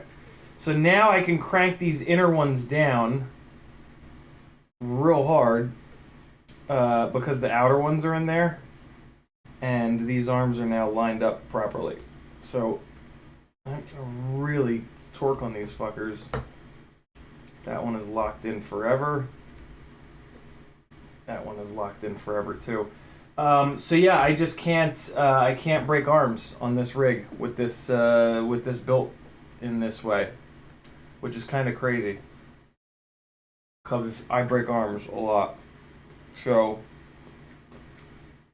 realistically, what I think the situation here is that as soon as I break one of these front arms, that's kind of the last time I'll fly this rig. Because I'll have to pull the entire stack out of it and to replace the arm. And at that point, I'll probably just put the stack into another frame. Because that's kind of crazy to have to pull the entire stack every time you break an arm. But I'm still gonna build the frame. Still gonna fly it a little bit. I'll fly it carefully for a little bit, and then I'll ramp it up. And yeah, as soon as I break a front arm, I think that'll kind of be it. But this will be really good kind of research into 3.5-inch props on 1804s. And hey, I'm on the hype train. Titling videos with the word "too Fiddy" will make people watch. So it's not all bad, you know? No, you know? You know what I mean? Oh, nope. I gotta pull this shit back on. Alright, so now I gotta build the stack again. And then we can put the rear arms on, measure out how much wire length we'll need for the rear motors, and and then run out of time. And you guys can go watch bot. Maybe I'll switch over to an unlisted Patreon only stream. No, I won't, because I have a Fiverr session after this, so I won't do that. But I think I'll end up finishing this off the stream. I don't necessarily think I want another stream. I don't think I can really fill another stream with the rest of this build. This is pretty much done. So I think this will be the last that you see of the 2 Fiddy build. After this, you'll just see flight footage from it. Alright, get on down there, little spacers. And so I'm going to keep these spacers like single finger tight, basically. So that they have an even amount of pressure on the ESC. And so that they're sitting even, so that when the flight controller comes down, it's not wobbling around. Kind of a simple little thing to do. So yeah, I do that by pushing down on the ESC. I have this ESC on rubber M2 to M3 spacers that I got way long ago from Airbot, which unfortunately you can't get anymore. But yeah, other than that, no! Don't fall. I forget to feed you, kitten. I'm sorry, buddy. I'm sorry. Your daddy's a bad, bad person. I'll feed you as soon as I'm done, I promise. Okay. We got this going. We got this going. And so now these little brass M2 to M3 adapter things, we can kind of crank these down because they're pushing into the threaded M2 by 3mm spacer. So that's kind of nice. Carbon Cage is in the house, standing upside down in Australia. Brandon Woodford says, save yourself the struggle, put the rear arms first, then put the ESC back in. Too late. Alright. Rear arms will be fine though because the holes are right here. There's plenty of access to the to the rear arm holes. Okay, flight controller is coming back down here. And there we go with that. I can plug the ESC back in here. Come on. Don't be a jerk. There we go. Okay, ESC is plugged back in to the flight controller. Happy days are here at last. And as you can see, the front motors are just fine. A little bit tight, but should be totally fine. No, this one's not going to reach. That's obnoxious. Yep, I'm going to have to do that one. God damn it. Really? This side's fine. One of them is fine. One of them's fine. That's great. Wow. Man. This was not a straightforward swap at all. So let's throw these rear arms in real quick. And we're just going to go here. And here. Wait, no, it's got to go that way. Is that the right way? Yeah, it is. Yep, there we go. Okay, so now I need to pull these other... I mean, I could just grab more, but I'm going to pull these other screws out. And, okay, good. Great. Everything's falling apart. That's perfect. So happy. Can't even explain it. Okay, so now I got to flip it over again, put this arm back in, and then we'll run everything down from the top. So, okay. First one here. Hole is right there. And we'll just go straight down through the arm into the X plate. Alright. I'm going to Loctite the shit out of these two, because these are a lot more accessible, but they're still not all that accessible, to be really honest. So I'm going to, yeah, just make sure I get a whole heaping pile of Loctite on this screw. Alright. So here's this one. Okay, that's good. Let's get that snugged up a little bit. It's amazing, like as soon as you put the arms on, it actually looks like a quad again. Okay. Much Loctite as it'll take. And we're going to go to the other side with this one.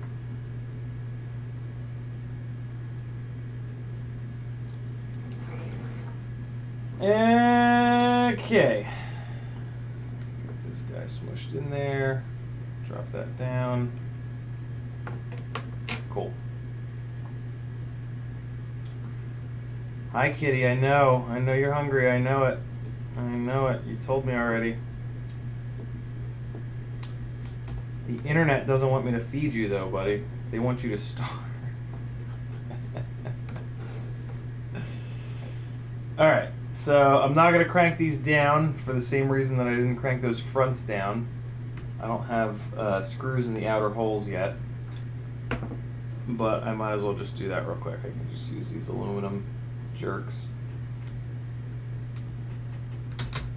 Alright, and 1 and 2. Okay, we got those. We are going to hammer these on down here. And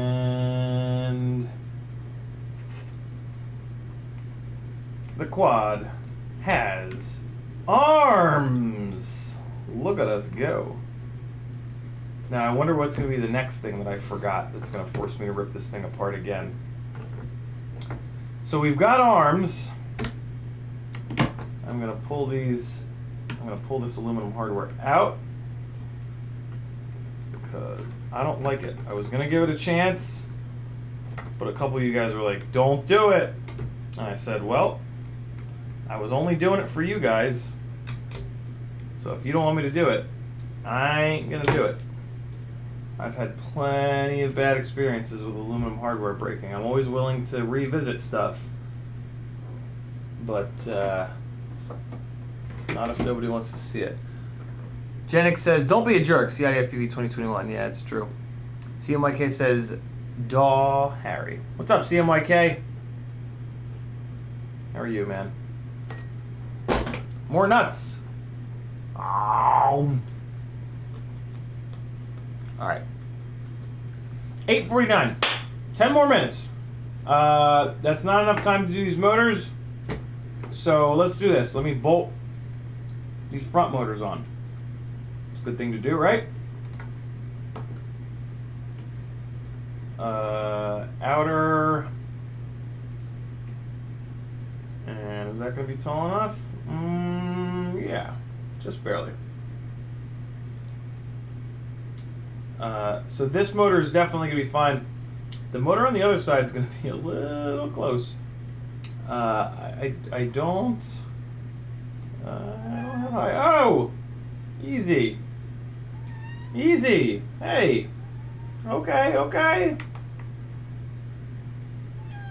Oh no, don't throw up, please. Is that the throw up meow? Please don't be the throw up meow. Please don't throw up on me. Ah, we're good. Alright, so this motor is totally fine. This other one, though, that I'm about to try to screw down, cover your ears, because I'm more than likely going to start screaming obscenities in a minute. Fair warning.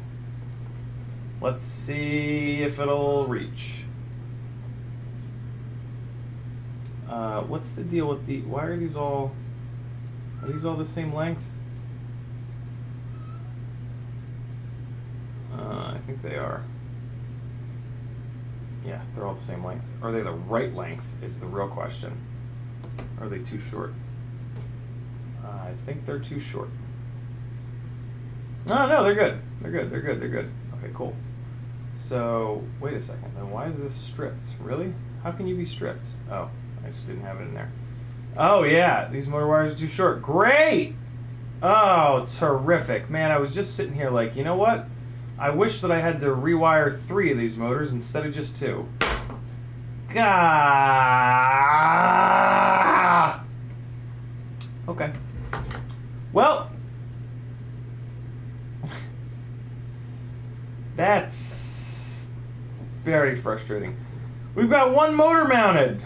Yay! Yay!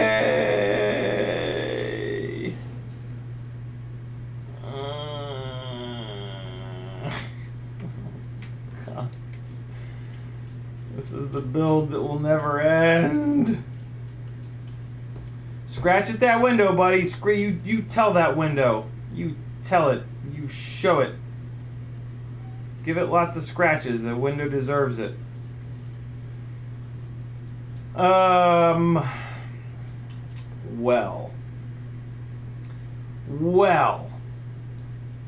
This is just crazy. Let me see if I can find a spot for this capacitor before we wrap it up here. So if I run those leads over like that, I can kind of stick it in there. Or I can go, is it, nope, it's of course not long enough to reach to the butt.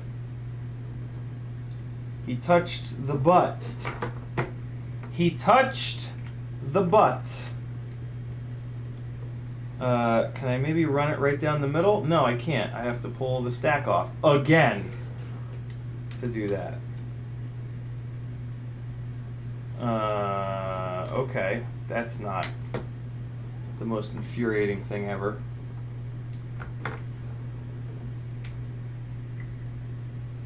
Hold on, let's see. Maybe I can just sneak this out. Nope, can't sneak it out because now the HD board is wired in, so now it's trapped in there. That's great. Oh no. Why? Why you do this to me? Well, at least I know where the capacitor is going to go. I'm going to run it straight out the back, and I'm going to put it back here. Maybe I can just, hold on. Maybe I can just sort of finagle it on back there. Let's see. Let the canoodling begin. Let me see if I can canoodle this into the back here. What do you guys think? Should I be able to canoodle it, or is it canoodleless? Is it canoodleable? Let's see. So if I take off the top and bottom M2s, in theory, I can just grab this standoff and yoink it out of there.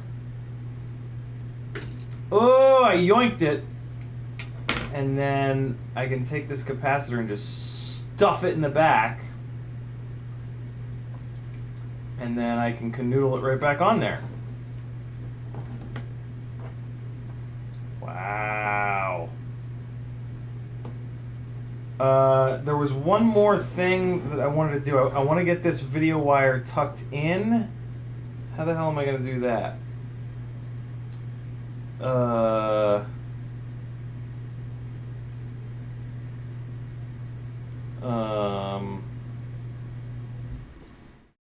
Can I do it with this little guy? Sorta?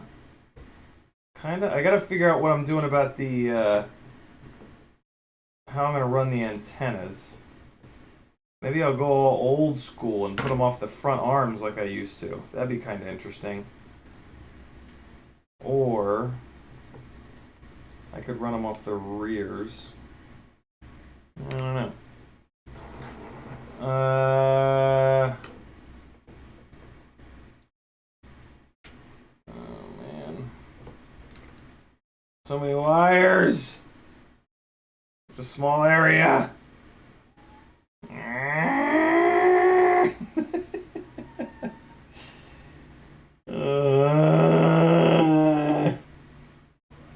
Kitten, stop! Stop yelling at me! Oh man, this antenna wire is all mangled too. Come on now, are you kidding me? Alright, well let me put this little canoodling bastard back in here. And I'll put the screws back in, and then I'll probably need to remove it again at some point, which will be just great. That'll just really cheer me up. I won't feel like an idiot at all when I put it back together. Okay, so that's back in there now. And so now I can take this screw on the bottom.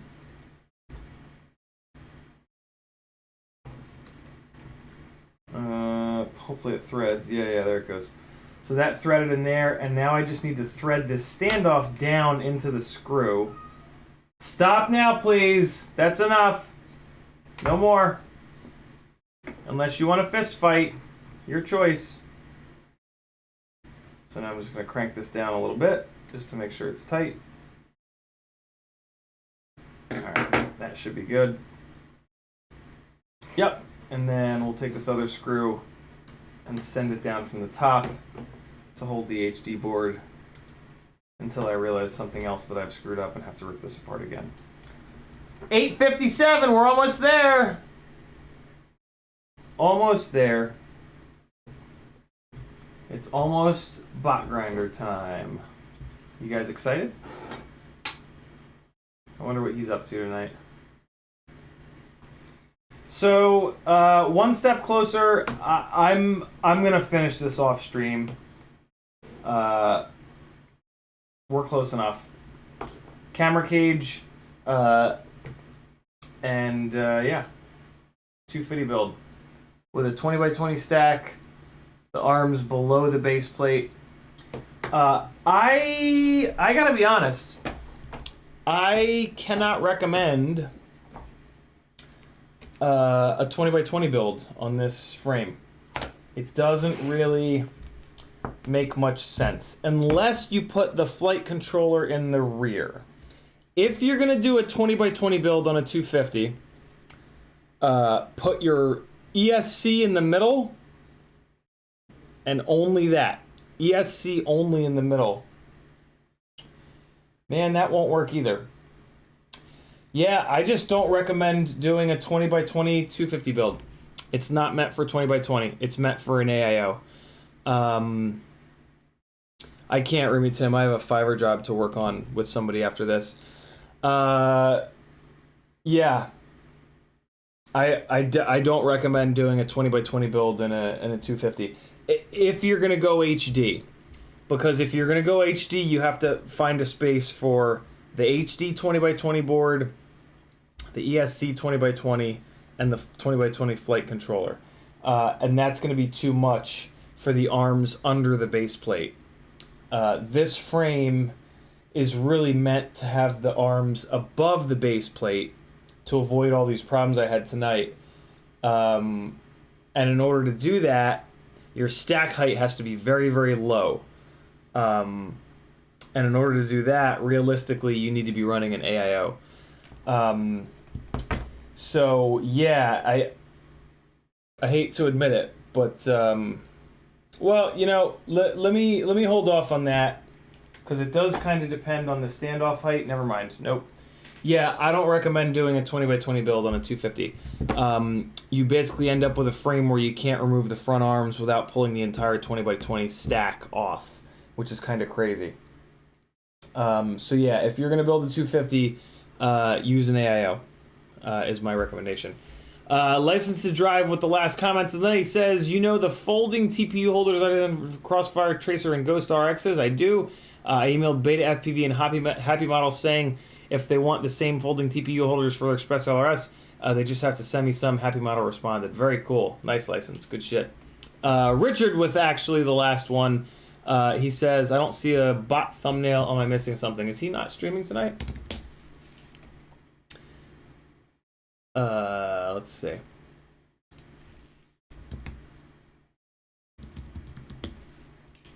Kind of doesn't matter because I need to, well, maybe not. Hold on. Let me see if the guy got back to me.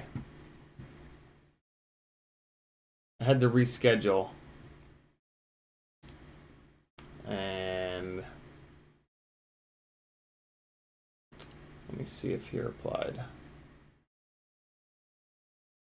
Man, I don't know what name is what in here. Oh, here we go. Oh,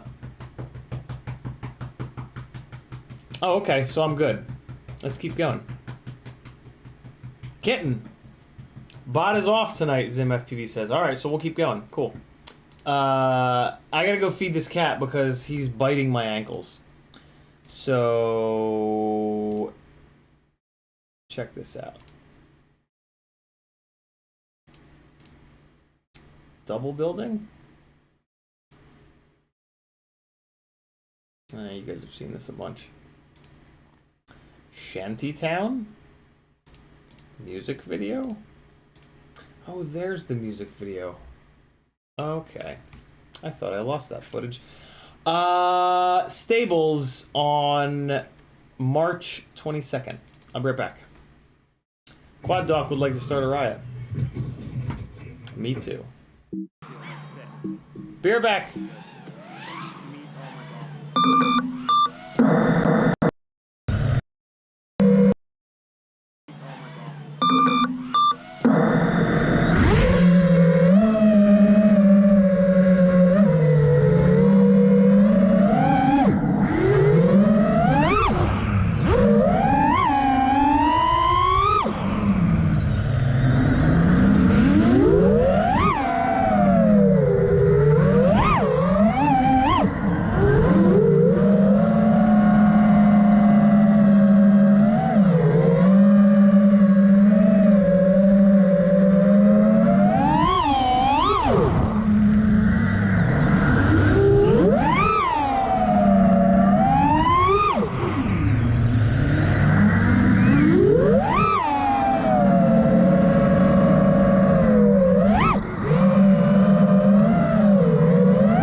諦めんだよ。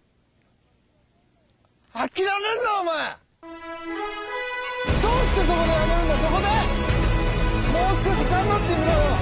ダメダメダメ、やめ諦めたら周りのことを思うよ。応援してる人たちのことを思ってみろって。あともうちょっとのところなんだから。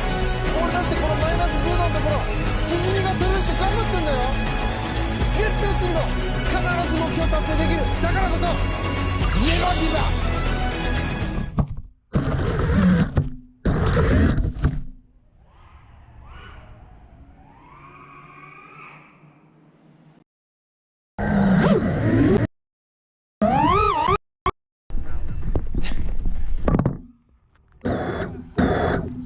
Two rigs with broken antennas. Great!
Battery where I was scoping out that that power loop? I think it was.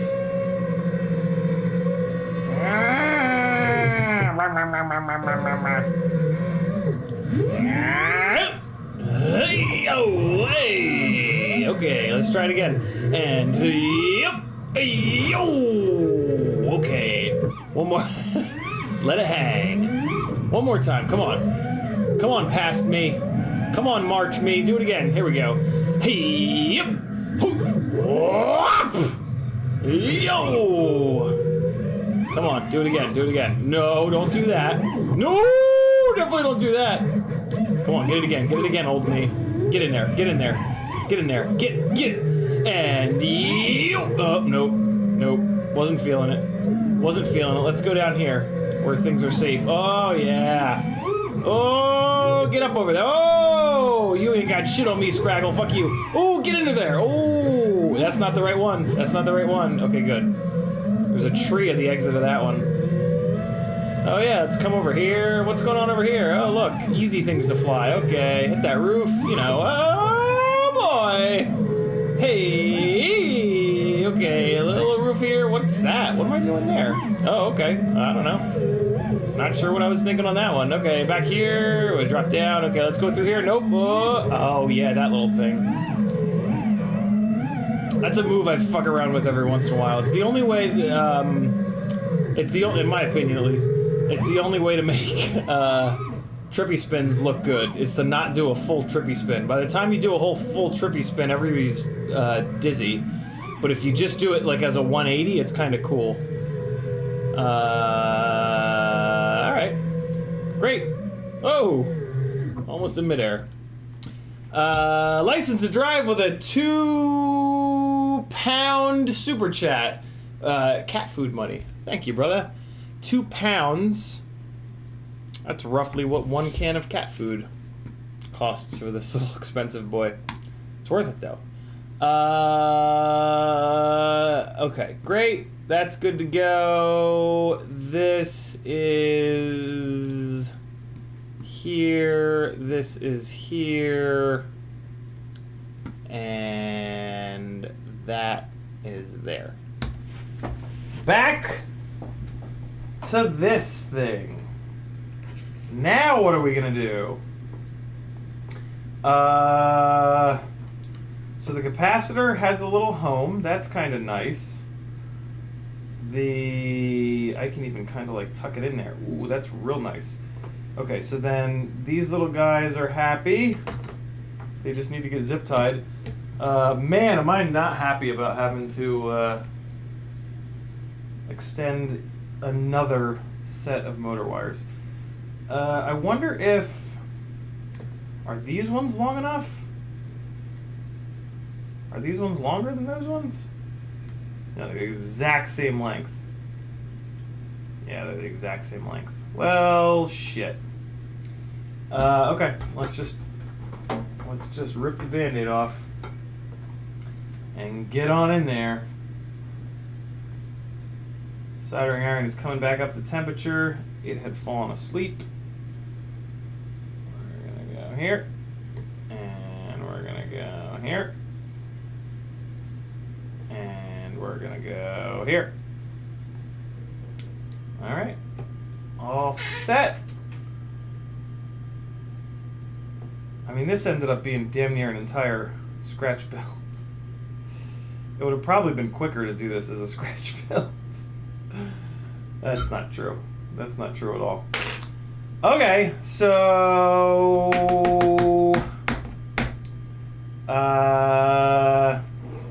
might as well do this front corner first, I guess. It was really only one of these that was too short, but I might as well extend them all. I might as well extends them all. You know what I'm saying? Extends. No, you don't. Alright. Outside. Middle. Come on now. Oh, don't make me... Come on, just let me half-ass this, please. Just heat up. Transfer the heat, you jerk. There we go. Thank you. Thanks for playing. What I'll do is I'll solder wires that are too long onto the race wire, and then I can just hold them up to the ESC and see how long they need to be. So let's get some thinner gauge wire up in here. What do we got here? These are the T-motor, 24 gauge, don't want that. These are the Ummagawds. More of the T-motor wires. Okay, what are these? These are 24. I would kind of like 28. Well, these are 20. Maybe I'll just use those 24s.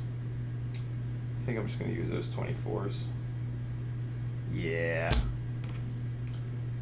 Is this the 20? This is the 20. I don't want these. I don't want these big bastards. Where are those 24s at? Are they these? Yeah, there we go. Okay, so we'll use these guys. Dragonwing has arrived. What's up, brother? Dragonwing, did you come to YouTube looking for bot grinder and settle for me? It's okay. I can handle it. Oh, these are 24 that I'm pulling off here. Okay, so that's great. That's just terrific. Okay, so I need to do 4 of these motors. So So I'll pull. That should be enough. Put these guys back in here. Okay. Now, come on. Would you just sit flat, please? Just sit down. No yelling on the bus. All right. So, if I cut this guy in half, it's going to be plenty long, so that's perfect. We got that. And then I'm going to cut this one in half as well. And there's 3 for that one. And then for this guy, hopefully I'll have enough. Let the stripping begin. Okay. Pull this down. All the strippage. Oh, did I not get it? No, I did. Okay. What are you crying about now? I literally just gave you food. What do you want from me? Love? You're not gonna get it. I don't love you. It's not true. I love him very much. Don't call PETA on me. I love him more than mayonnaise. Oh! That's a very pitiful meow there. Put these into these motor holes so they stand up so I can tin them. Look at that. Look at that. That's a fun little trick. Okay. Got our little solder spool going here.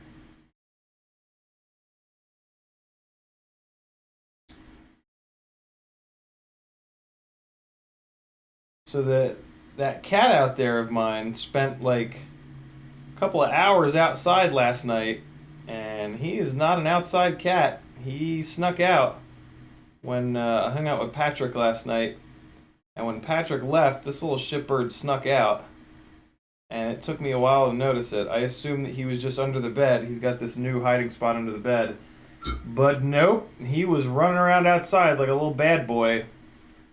Luckily he came home, but man, I was scared shitless. I think that's actually the first time that he's gotten locked out like that. When I realized that he wasn't in the house, I couldn't find him. I went outside and started snapping my fingers and calling his name, and he came running up the stairs. I was like, dude, come on, really? What are you doing? What are you doing? So that was a little creepy, but all's well that ends well, I'm told. Let me strip and tin. Well, no, because I don't know what length I'm gonna cut these to. So let me put them on here, and then I'll figure the length out, and then all will be right with the world. Tip's getting a little nasty. Let's clean it up. And here we go. Now, there's not enough. There's not quite enough stripped wire showing here. There we go. That's better. That's what I want to see. When you're soldering these wires on, make sure you're holding them flat. If you hold them at an angle like I was a second ago, it's not going to go well. You're not going to get as strong of a solder joint. You want the strands of wire to be as flat against the pad as possible, so that there's the least sort of like leverage if it happens to get pulled. Least amount of leverage. So yeah, always hold them very flat to the surface.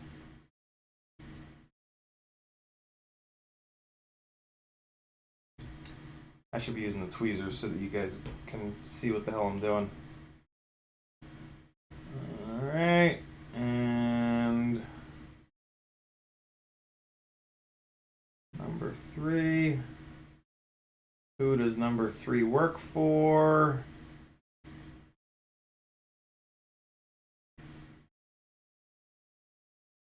Good to go.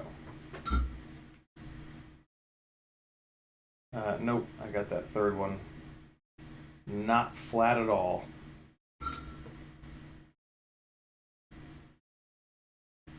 Oh, just melt again. There we go.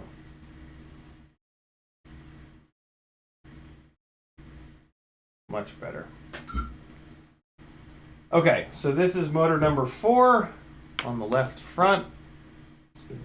And so let me throw a couple of screws up through the arm. We'll screw the motor down lightly, and then I can paint your silver pants blue.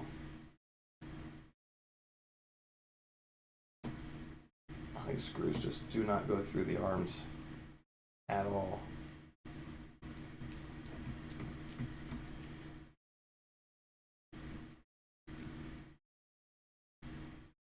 Jesus. These holes are very tight, guys. The holes are very tight, boys. Tight hole. Bunch of tight holes up in here. Jesus.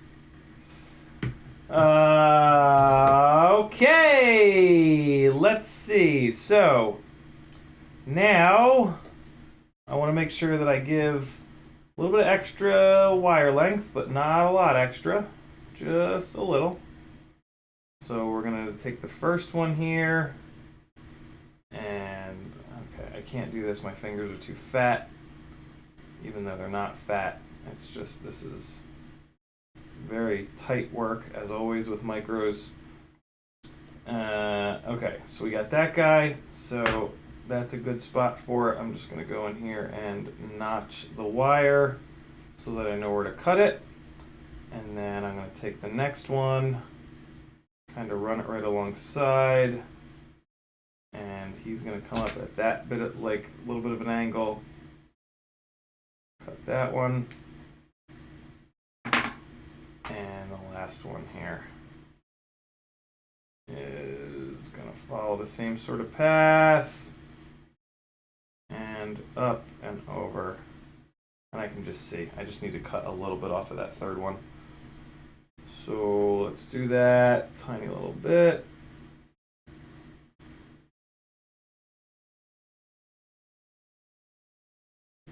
And then I'll cut the rest of the way through the first one here.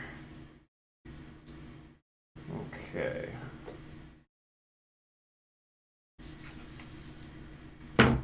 Okay, so now I just need to strip them, and I might as well pull this motor off just to make life a little easier.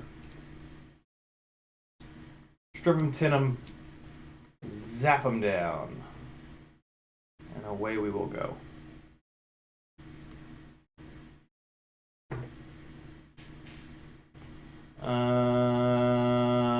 Okay. Let's get our strip on here. 1, 2. And here comes 3. I might not have stripped quite enough off of that one, but we'll see.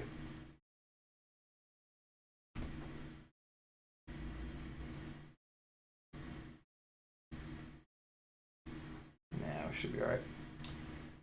Alright, cool. Who else is building? I like to think of myself as a motivational builder. You know, there's motivational speakers. I ain't that. I'm a motivational. I'm a motivational.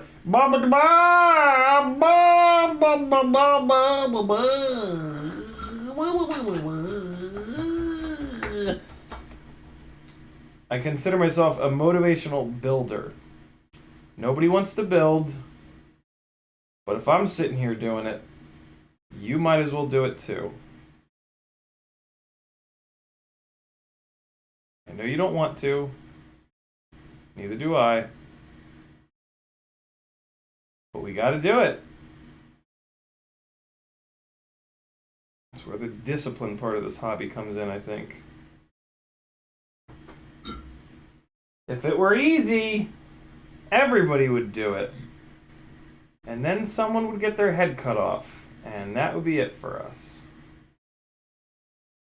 So, thank your lucky stars that it's this hard. As far as I'm concerned.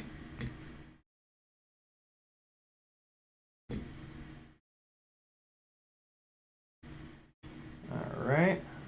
Ah, there we go. That's what I wanted. Okay. Good. Imp FPV is always soldering while listening to you. It's so soothing. Whack FPV is replacing a motor and installing some race wire. Alright, alright, alright. What race wire are you installing? What race wire are you installing, Whack? There we go. I can speak English. I'm a big man. I'm a big boy that speaks English. Bop, bop, bop, bop, bop, bop, bop, bop, bop, bop. What the hell was that? Here we go. Motor number 4 getting soldered up to the ESC. I thought this day would never come.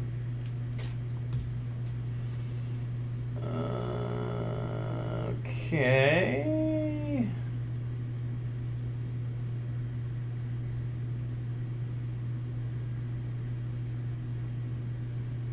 Who's got show recommendations for Amazon Prime? Anybody?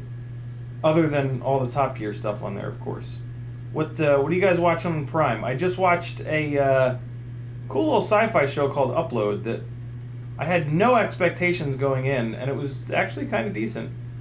Not groundbreaking or anything, but it was fun. I'm looking for something else on Prime. Prime is currently the only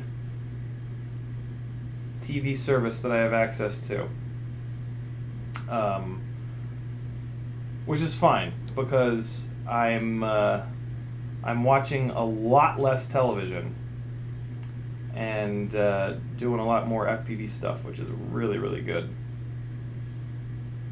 But I do like to have like a couple of things lined up that I can kind of bounce back and forth between so that I don't just watch the same thing over and over and over again. So what do you guys got? Anything? Anybody got something cool that they're watching over on Prime? There's some pretty good stuff on there. You just gotta dig for it. The menu system is awful. It's really hard to navigate on there. They group stuff up into like weird groupings, and then like they have all this shit mixed in that like you have to pay for, which is kind of shitty. Not shitty, just you know, annoying. Ooh, excuse me, I'm a fucking pig. Well, let's see if these are long enough. If they're not, I'm gonna smash this thing with a goddamn hammer. Oh, come on, get in there. What? Why won't this M2 go through the fucking arm? Really? Come on. Don't make me get all angry. Arm? Let me be cool. Let me be chill, arm. I just want to be chill. Oh, yeah. Yes. There we go. That's the stuff. Cool. 2 front arms. What a world to live in. Grizz FPV says, The Boys. Jory says, have you already watched The Expanse? All right, so The Boys and Expanse. Oh, it looks like Imp is recommending The Boys, too. You guys better not get me, like, fucking thrown in jail. That better not be a... I don't know. Whack FPV says, Pyrodrone red LED race wire. Now we're talking. You picked the right color. Dragon Wing says, just replace broken arm on one quad, replace ESC on another. Man, ESC swaps are such a bastard. Envy of the Bird says, about to start a fresh glide. Ooh, that's exciting. Red Tail FPV, Runcam Hybrid just blinks green when I plug it in. I have FPV, but it won't record HD. Do you know how to fix that? Make sure that you're using a memory card that's fast enough, Redtail. And then just try different memory cards. License to Drive says, do you remember 80s films like BMX Bandits and Rad? I do. Kind of wish someone would make a film like Drone Warriors about FPV pilots. Flow State is probably about as close to that as we're ever going to get. You guys are going to really dig Flow State. It's really good. I still kind of can't believe how good of a... we're just so lucky that James Christensen found us and became interested in FPV. Like, it's... yeah, I mean, it's just properly done. Come on, man. Why? Ouch.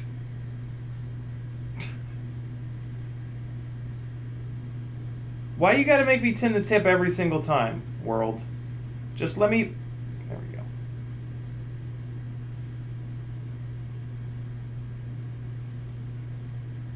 Okay.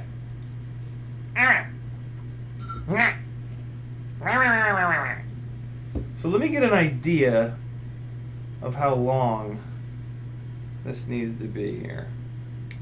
So that goes there, roughly.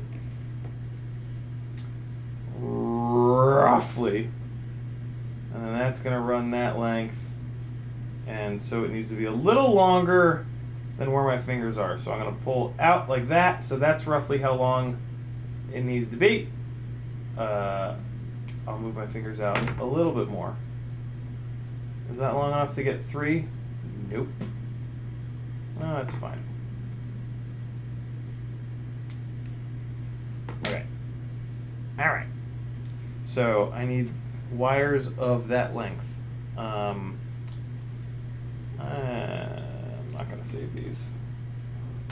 Sometimes I'll save these little wire scraps that are cut roughly the right length, but I'm not gonna. I'm not gonna save them. So I need what? 6 of these? Here we go.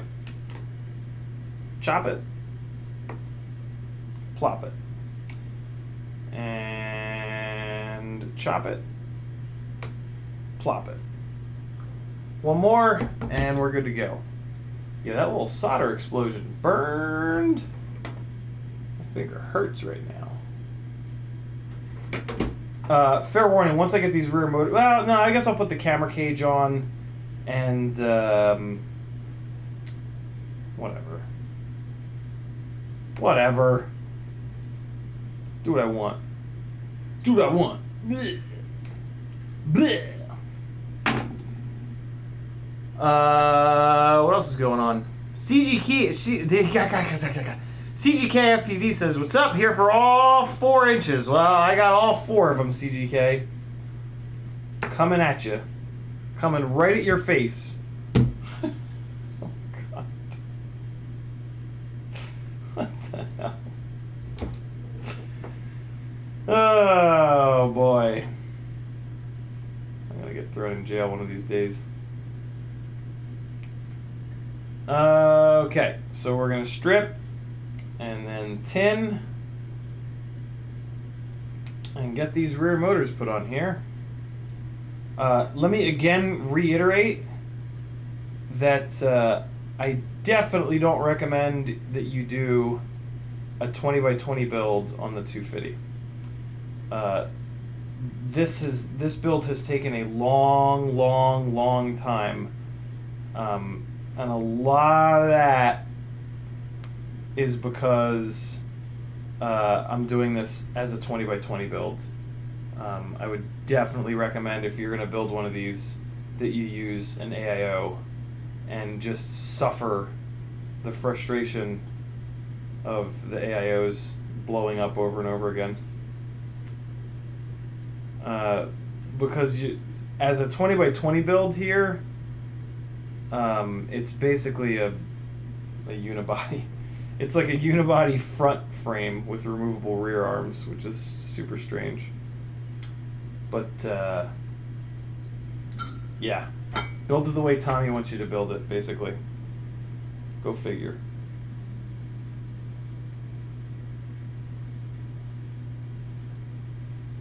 I wish I'd kind of like...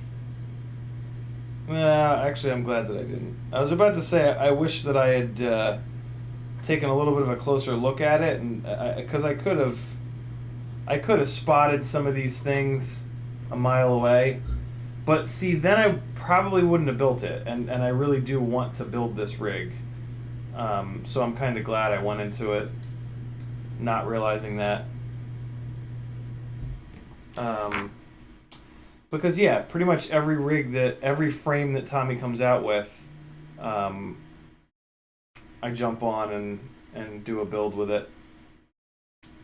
Tommy was one of the only guys from Quad Camp Atlanta way back when, 3.5 years ago, who made it a point to stay in touch with me.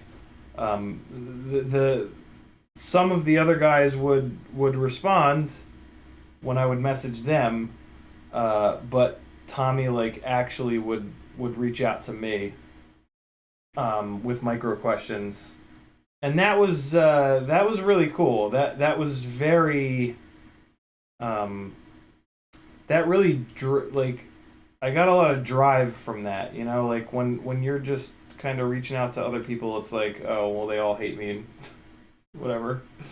But the fact that there was a pro pilot that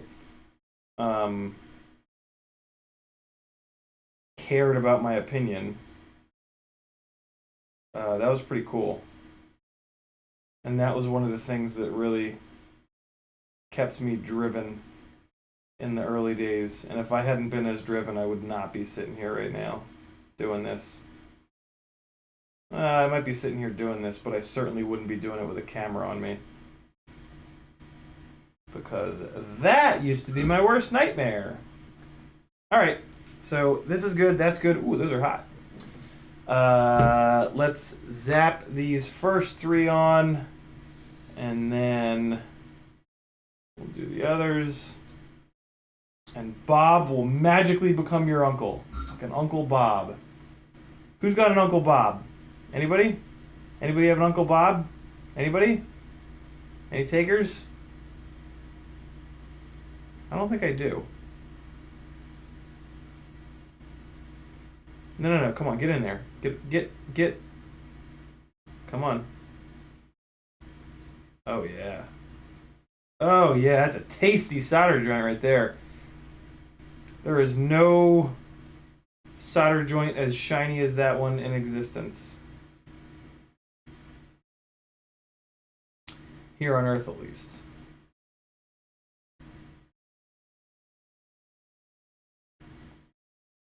NASA knows how to solder, so they got some good shit going on up on Mars. Gotta go to Mars to get soldering this clean. Damn! What's going on with that middle one? What happened with this one? Oh, there it goes. Okay.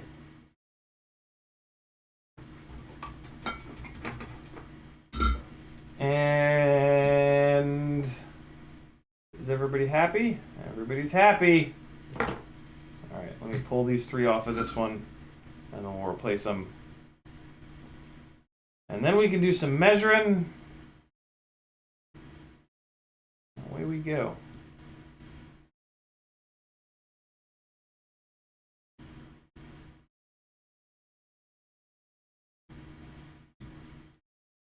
Thank you. And thank you. Come on.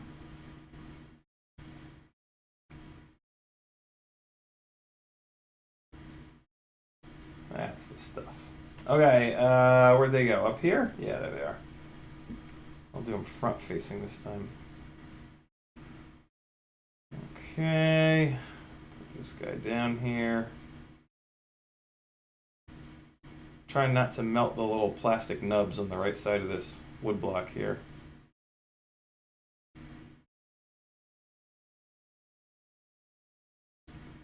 Oh, this tip is disgusting.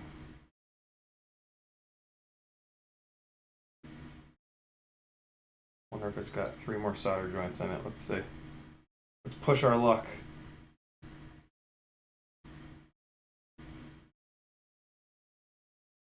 Oh, yeah.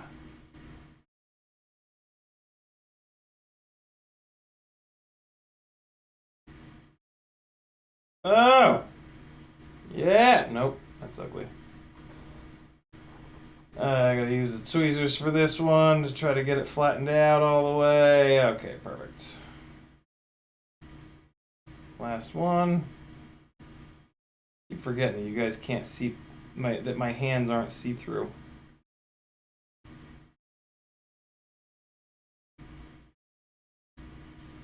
Shit, come on. There we go. Good enough. Envy of the Birds has 2 Uncle Bobs. Jesus. Start calling him Uncle Booby. See how he reacts to that. If you get punched in the mouth, don't come crying to me though. Uncle Booby, how are you? Boo. Boo. Boo. They run nuts on the top of these? Really? Oh no, there's standoffs. Standoffs on the top. Okay. I was gonna say, what year is this? 1900s? Nuts? Really? Alright. We got some M2 screw action here. I'm just gonna put this into the motor, and I'm not gonna put the second screw down. I'm just gonna kind of crank on this one because this will sort of get me close enough. Okay, so we're gonna go outside first because he comes in at a wacky kind of angle. So I think I'm gonna send all 3 of these to the outside of this standoff, which should be kind of cool. So this guy is going to come in like that. I want to give it enough space. So he comes in like that, and I just left a little notch in that. And then the next one, I also want to come in at roughly that same angle. And I'm just going to notch him. Nope. Cut all the way through it. It's fine. And then the third one, same kind of deal. I'm going to put that on the outside of the standoff. And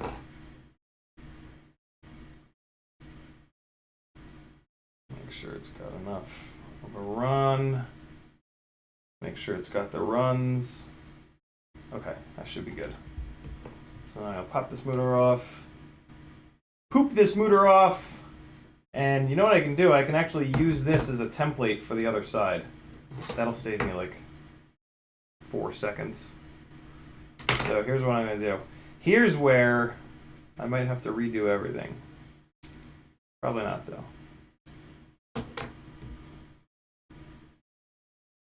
So I'm going to take this, I'm just going to hold it up butt to butt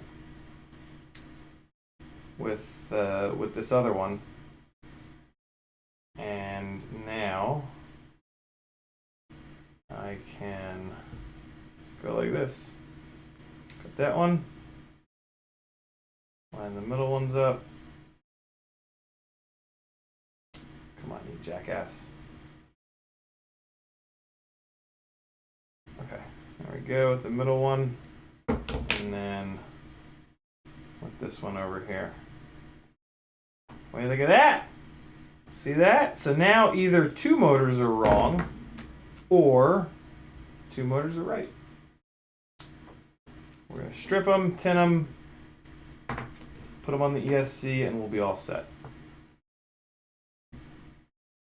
Go-Kart Mozart broke half of his rigs. That is an accomplishment, sir.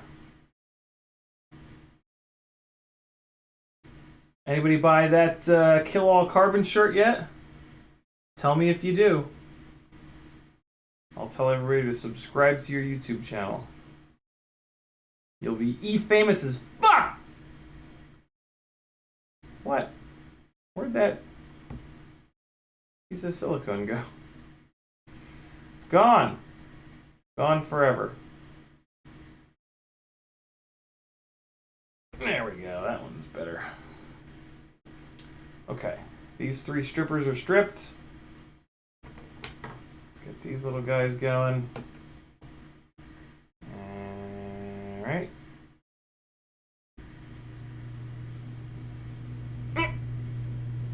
Okay.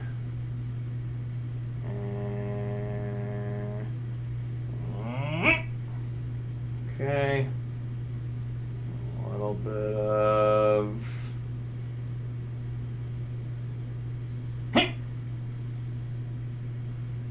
Alright. So there's that. Let's get our wood block.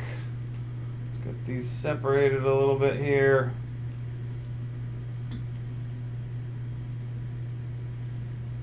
Perfect. Gonna use a bunch of solder, so let's pull this guy out like this. Soldering iron is still up to temperature. Thank you for not going to sleep, buddy.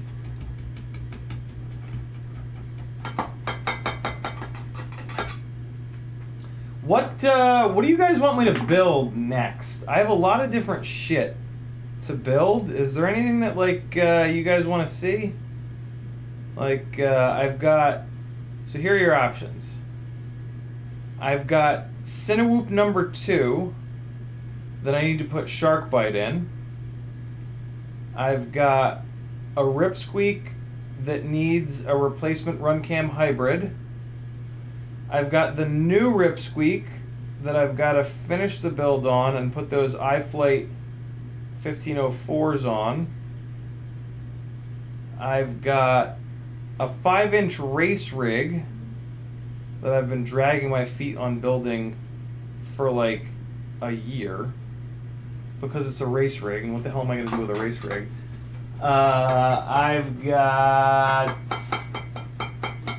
I've got that Prototype 5 that I'm going to tear apart and put into a different frame. I guess I could do like a glide build. I still have those 3 glides that I'm building to sell. So if you guys want to see some like scratch glide builds, I could do those, and then I could make some damn money selling them. That'd be nice. What else?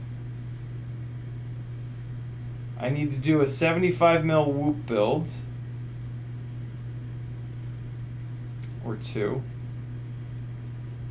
I think that's about it. That's definitely not it. There's a whole bunch of other stuff. I don't know. What do you guys want to see? Anything? I gotta fix another effing glide. I gotta do an actual ESC swap on a glide. That's the next thing that I have to do with a glide. That's gonna be annoying. It's the one that I thought the ESC didn't blow up in. Drone Drops would like to see the 5-inch race build. Ugh. Gross. Don't make me do a race build. Really? No. Just say no to race builds. No! I have all the parts for it. I really like. I don't know what. I'm not gonna race with it. I really don't know what to do. For a while there, I was gonna put a Runcam hybrid in it, but like, there's so much prop in view. Like, it just doesn't really make any sense. I don't know. I've been really tempted to just do giveaways, do a giveaway with it. But then I feel bad. I don't know. It's weird.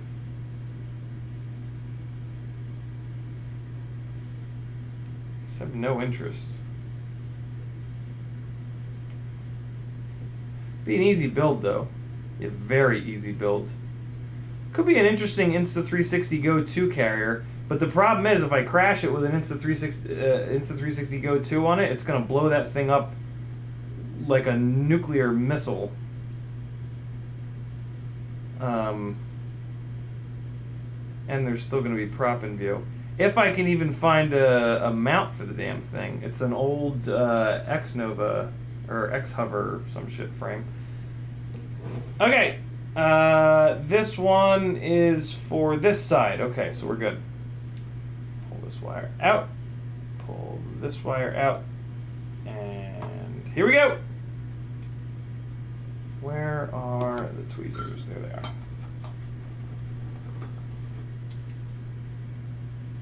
All right. First one.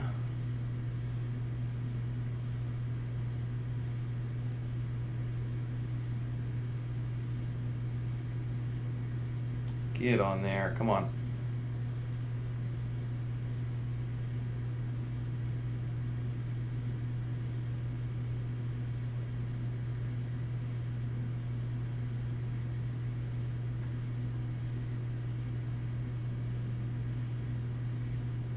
Much better. Okay. First wire's down.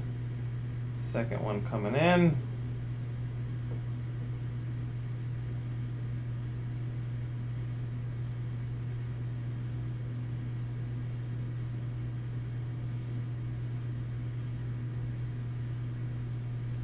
So my preferred way of soldering wires to ESCs here is to bring the first one down at a total 90-degree angle,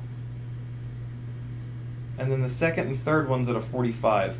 This gives you the shortest possible wire runs for the least amount of weight, but it also keeps the wires tucked in on the carbon so that when you're smashing through scraggle, you hopefully don't ruin your motor wires where they connect to the ESC.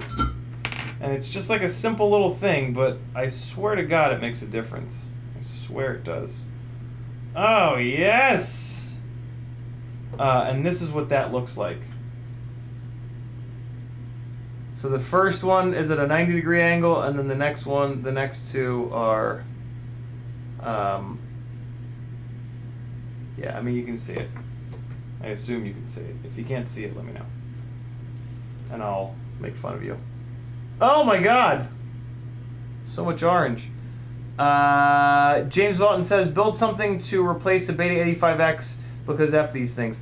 I do have another, I do have a Beta 95 that Beta FPV wants me to build, but I really don't want to build it. Drone Drop says, just get out of your system. Grizz FPV says, race rig. What the fuck? No! Stop saying race rig. Go-Kart Mozart says, I don't like race, but I built a racer from square parts. Why square parts? Cut out a broken frame. It's fun to jack the camera angle up and just go fast at your freestyle spot. God damn it. Drone Drop says, just bought a shady box of FPV stuff, 2 5-inch, 1 4-inch race rigs to build out of it. Just hoped you would share the pain. Go-Kart Mozart says, I'm not the racer, just to do something new. How about trying something 6-inch or bigger? That's what she said. I think I have the 6-inch thing fully out of my system. I really don't think I'm going to go down that road again. I've put in a bunch of time to that with the chase rig, and it just didn't. It just doesn't really make any sense unless I'm going to pick up something that's heavy, and I'm not really going to do that. So I think the 6-inch, it sounds like I'm building a race rig. God damn it. Okay, that's fine. It will be good to get it off the shelf. It's been sitting on the shelf taunting me for a long time. So it'll actually be kind of cathartic to get it done. So we're building the race rig. I got some other shit that needs to get done first, of course, but yeah, we'll build that race rig. So it looks like I made this wire too short, which really sucks, but it might be okay. Maybe. Motor number 1. Here we go. Much excite. Very wow.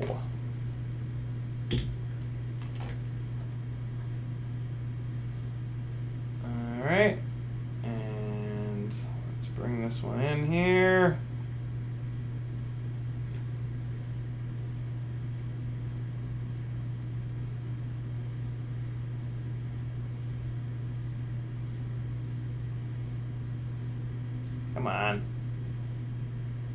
There we go.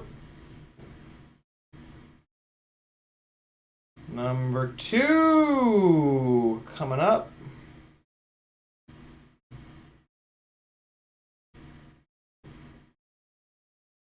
Don't like that angle.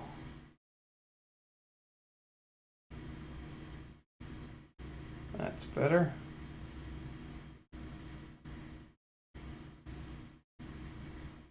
Always keep in mind the tip of your soldering iron is only to be used to apply heat. You should not be using the tip of the soldering iron to control the wire. You need to be controlling the wire with your left hand, typically with tweezers. If you try to use the tip of the iron to control the wire,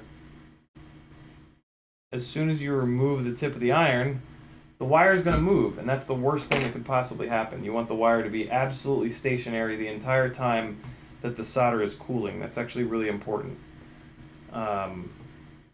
So yeah, don't forget that. That's actually more important than you'd think. By the time you bring the tip of the soldering iron in, you should have that wire exactly where you want it. And all you have to do is apply heat. And you can kind of mash the wire down a little bit just to really get it flat on the pad. But that's it. You got to have good control of that wire with your left hand, either with your fingers or with a pair of tweezers. Yo, this looks like a quad now. Look at this nonsense. Okay, okay. It's got motors. Doesn't have any standoffs, but, you know, details. Details. Jeez. Look what we have created, friends. Okay.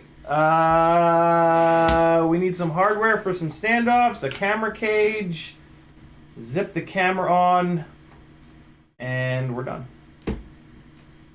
I'm gonna do all the setup and stuff off stream. I'm in no mood.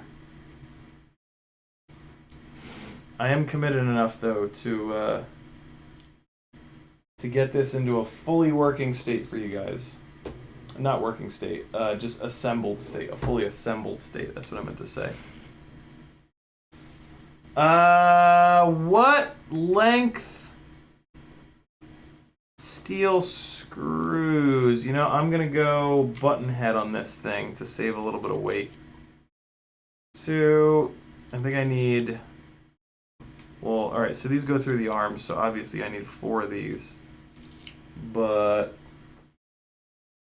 then there's an extra standoff in the rear. I'll worry about that later though. So I think these are long enough, right? These are M2 by 12s. Oh yeah, M2 by 12 is correct. So I got 4 of these beautiful little purple hex standoffs.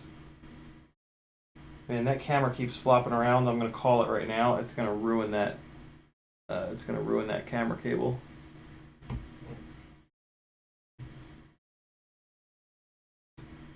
Making sure that I don't pinch the motor wires. Since I do have them running around the outside. Okay, there we go. Good. And one standoff is in. Jesus Christ. Next one is going in. Same deal. Got to make sure I don't pinch this. This is the one that the motor wire is a little short too. I don't know. Looks like we're good though. Didn't pinch it. Good to go. Okay.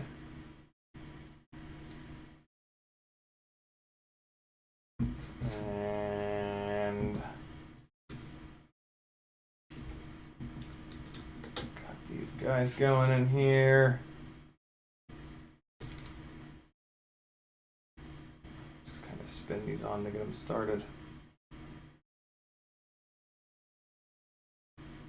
Oh, good. Yeah, just drop that. Just put that anywhere.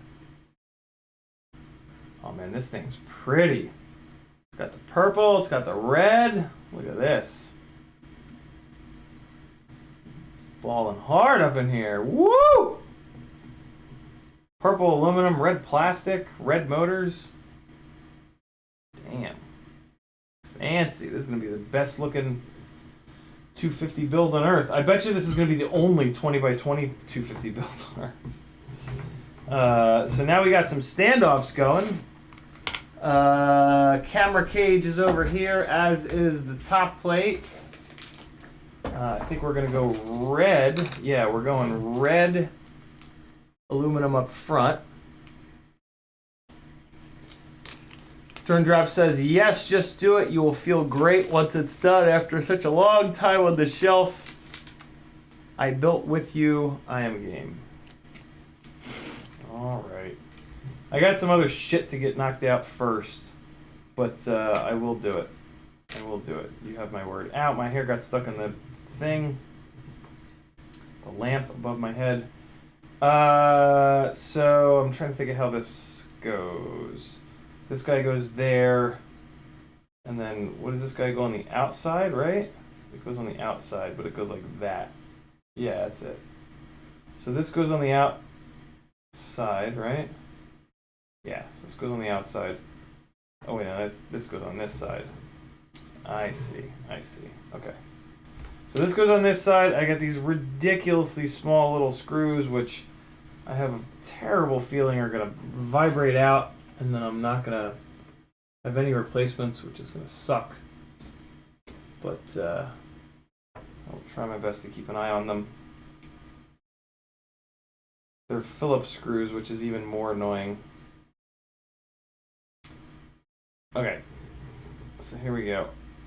Let me move him so I don't knock him off of there.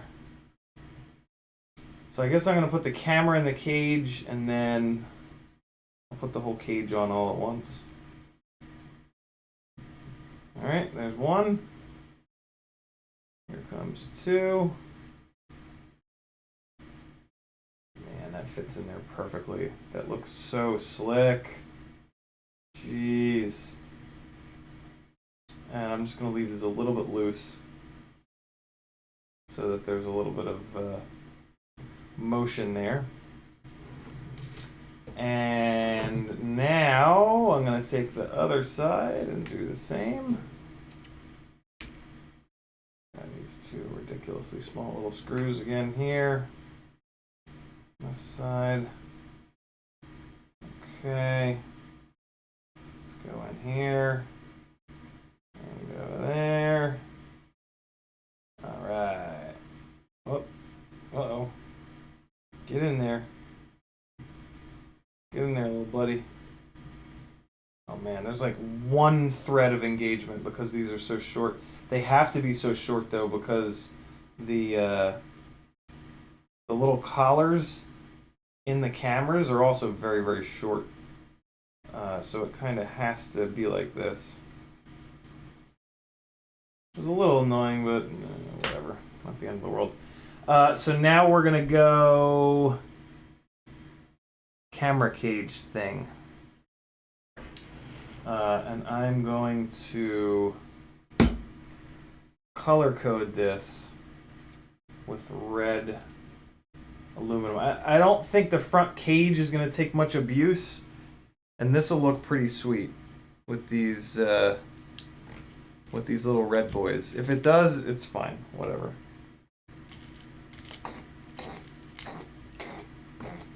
So let's get these little red fellas up in here. Okay.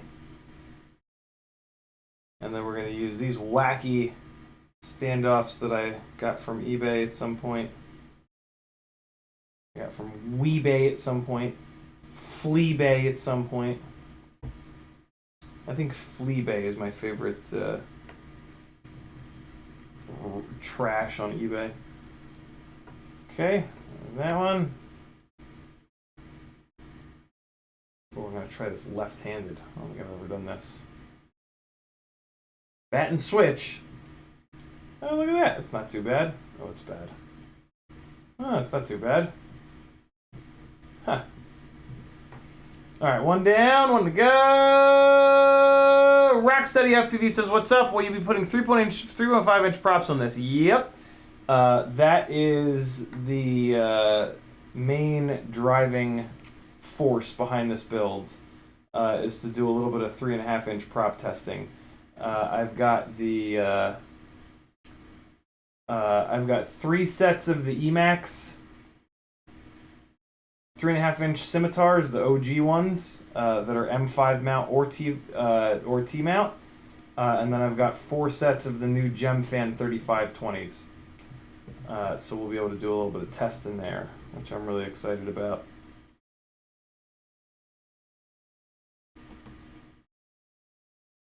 All right, camera cage is assembled. Now I get to disassemble it, because I forgot to put the outer pieces on, like a dumbass. That didn't take long. Hey look, I put something together, and let's take it back apart. Okay, nope, I gotta wait.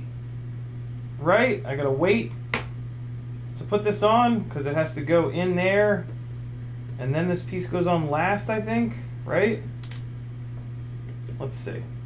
So the camera cage goes in there, and then this piece prevents it from lifting up. Yeah. So I gotta get like the top plate on and all that nonsense, right? Because once this goes on, the top plate won't go on, right? Is that the deal? Or will the top plate just kind of slip out of there?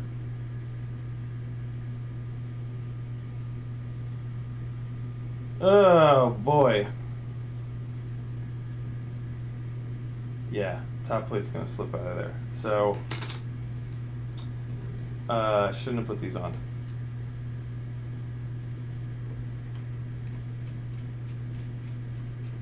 Okay. I also need to bolt down the stack.